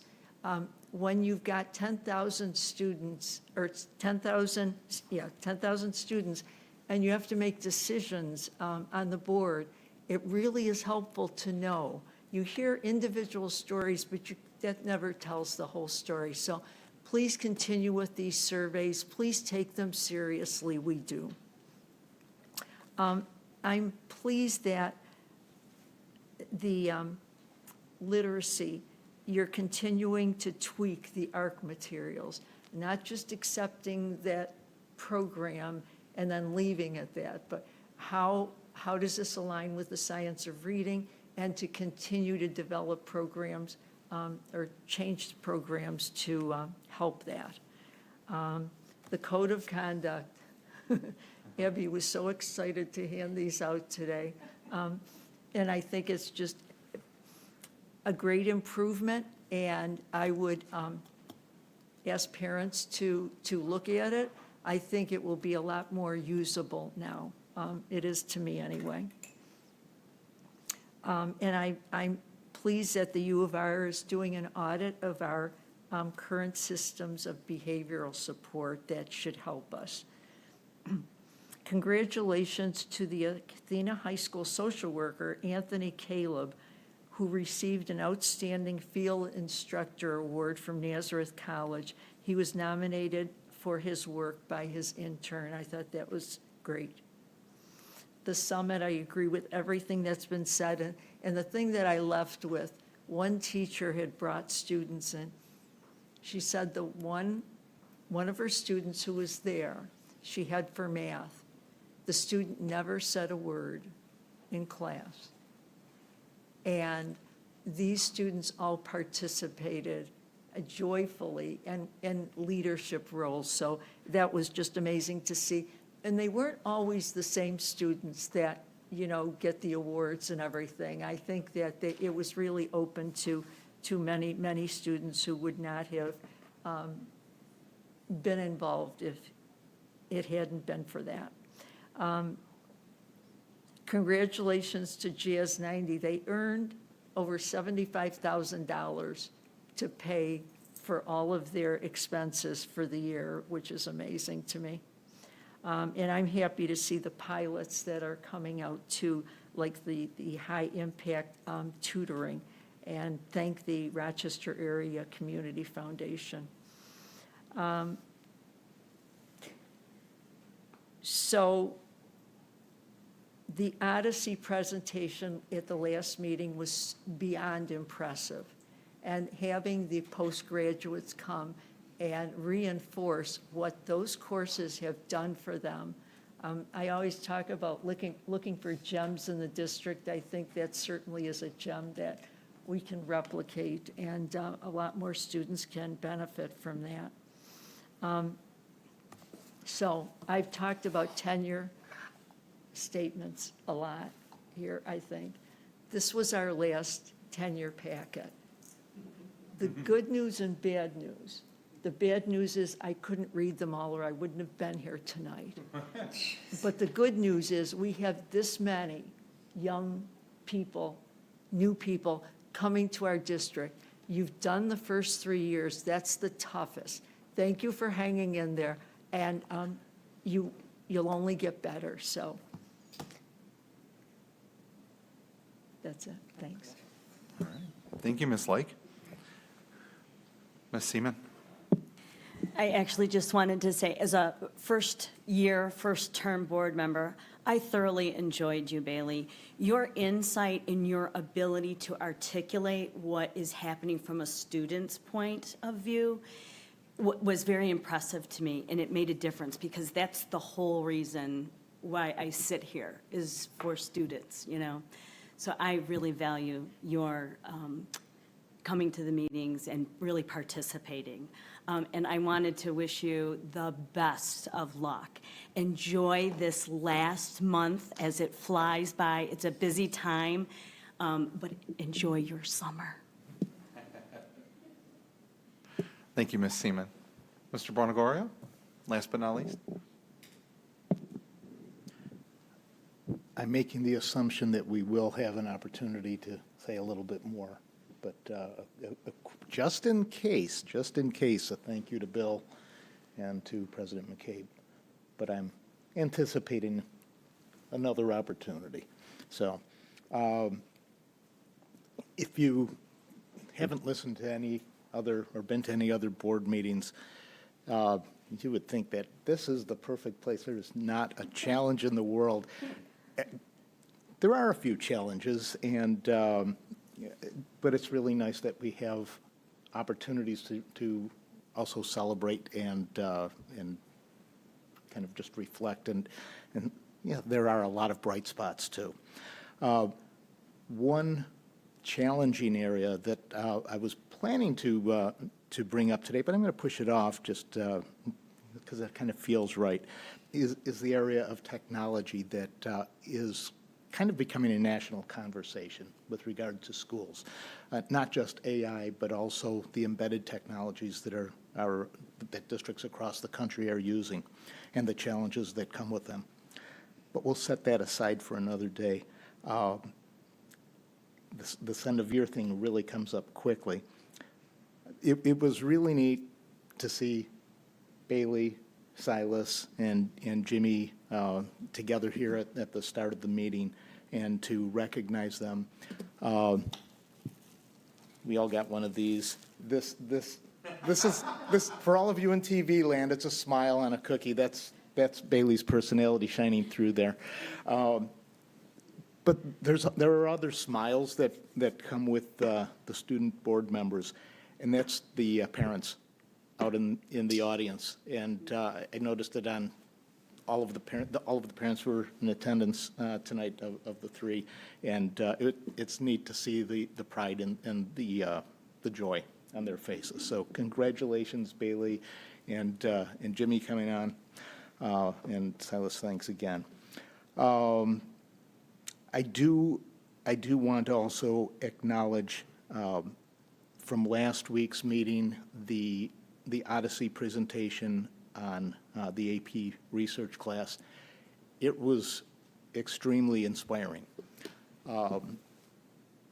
It was really great to see not just current students, but also a student who recently graduated and is in the workforce and doing great things, and another student, I think, well, just finishing, I think, going on to a doctorate. I mean, I think I got that right. But talking about the impact of that class and the district as a whole. Extremely inspiring, a lot of great work.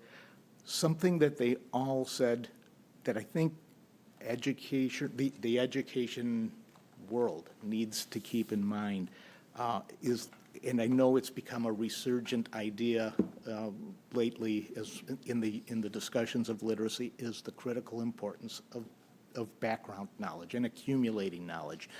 Knowledge sticks to knowledge. We build upon it, and all of them spoke to that idea.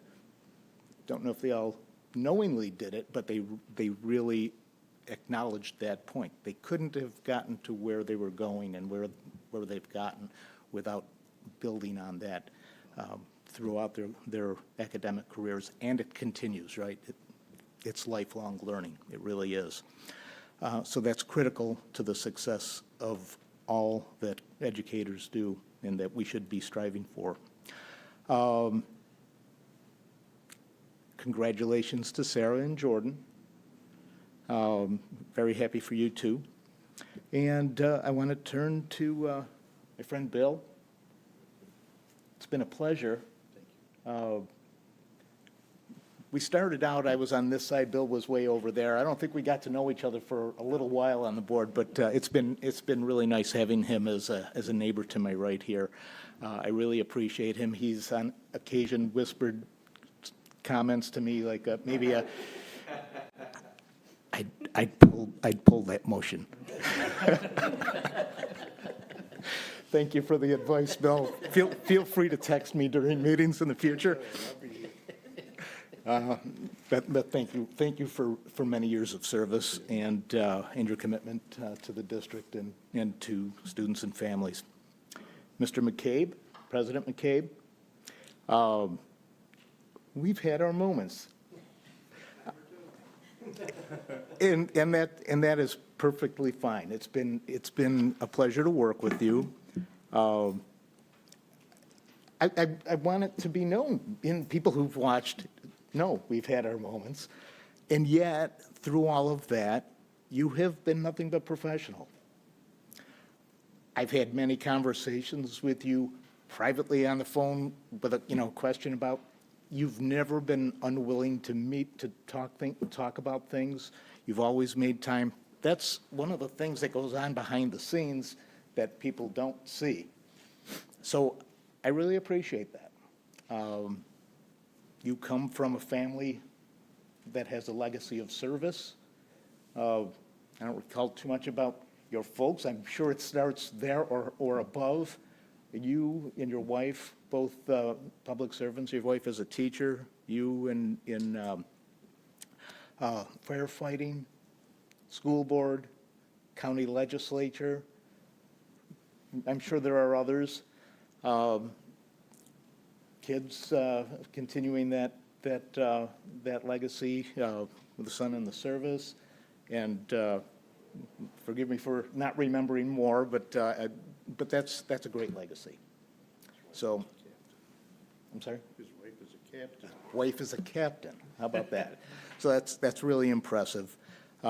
Thank you for all of that to all of your family, and thanks for your work here and the assistance and the occasional sparring. I've learned a lot. So, congratulations. Thank you, Mr. Bonagorio. I guess it's my turn. So I first want to start with the AP seminar, AP research, and this is really for the superintendent and the cabinet. Amazing presentation. I was blown away by it. Sitting back with my instructor cap from the college level, thinking about, in particular, that AP research piece, I would love to see that. This is a recommendation to you, take it or leave it, but I would love to see that implemented at all the high schools in some shape or form, because let me tell you, the skills you learn in what I would call research methods, your AP research, go a long way, not just in college, but in real life. When you're able to sit there, dig through the data, not just numeric data, but also qualitative data, and find reliable sources of information that you can then make a critically informed decision.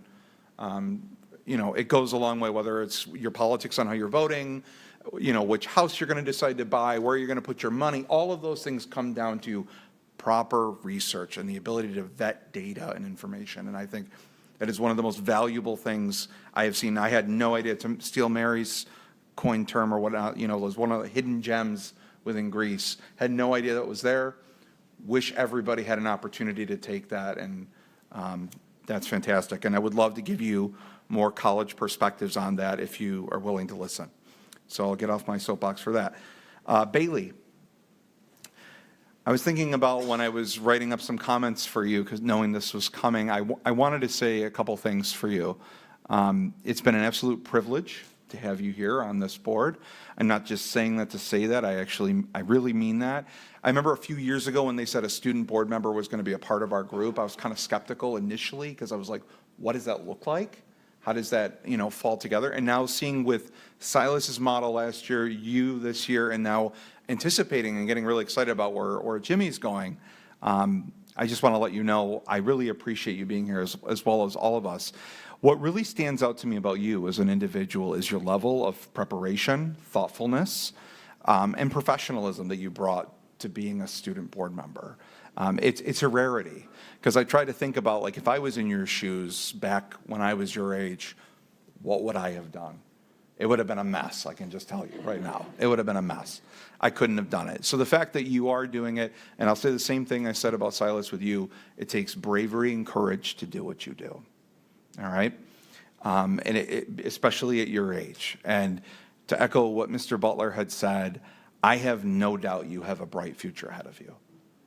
Just seeing the way you prepare yourself, the way you articulate yourself, and everything you bring. Your parents here clearly support you in all of your endeavors, and it's awesome that you have such a support system there. Not every student does. And so I see that definitely played a role in that, I think. I know you have a bright future ahead of you. I see leadership, powerful work ethic, and the ability to really engage in important conversations that I think are going to serve you no matter where you go. Whether you end up in like a political role down the road or some type of leadership role, I just know that you're going to do well. And I wish you the best of luck. Our loss here as a board, with you moving on to your next adventure, is your next school and your next endeavors gain. So with that, I wish you all the best. I'm looking forward to shaking your hand on the graduation stage, because I go to those, as do many of our board colleagues here. So with that, I wish you a really awesome summer, and to the next thing. Mr. Maloney, you know, it's funny. Everyone just backed up like, oh my God, what is he going to say? No, seriously, I truly value the friendship that we've built here. You've been a colleague, a friend, a mentor in many ways, especially with certain discussions we've had behind the scenes. A lot of people don't see that at home, but we really do get along outside of here in spite of all the differences we may have individualistically. And I really appreciate all that you bring here. If there's one theme I would say with the three of you tonight that comes up, is just service in general. Service to the community, to the greater good. You clearly, between your military service, the service to the district working here, and now volunteering your time as a board member. I mean, we don't get paid for this, right? All of the time and energy you put here. You're here before most of us are here on meeting days, and you're already ready to go with all the things you want to say and whatnot. You may be quiet where you are and what you say, but what you say when you do say it matters and has a lot of value. So I just want to say I respect you. I appreciate you, and I wish you the best of luck on whatever your next endeavor is going to be, truly.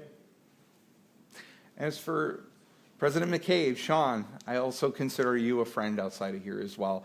I know that we had kind of a rocky road when we started. We kind of ran against each other 3 years ago, which is hard to believe, and here we are now coming together in unity and good spirit, I'd like to think. I appreciate you for believing in me, trusting me with this role, and mentoring me, you know, to let me grow and go places I never thought were possible. So I truly do value that. And to Mark's point, you know, service clearly runs in your blood as well. Being in the fire department, doing that, I mean, that's a thankless role, and especially with how dangerous it is. And then 18 years on the Board of Education, completely for free, you know. A lot of people, I just don't think, understand that.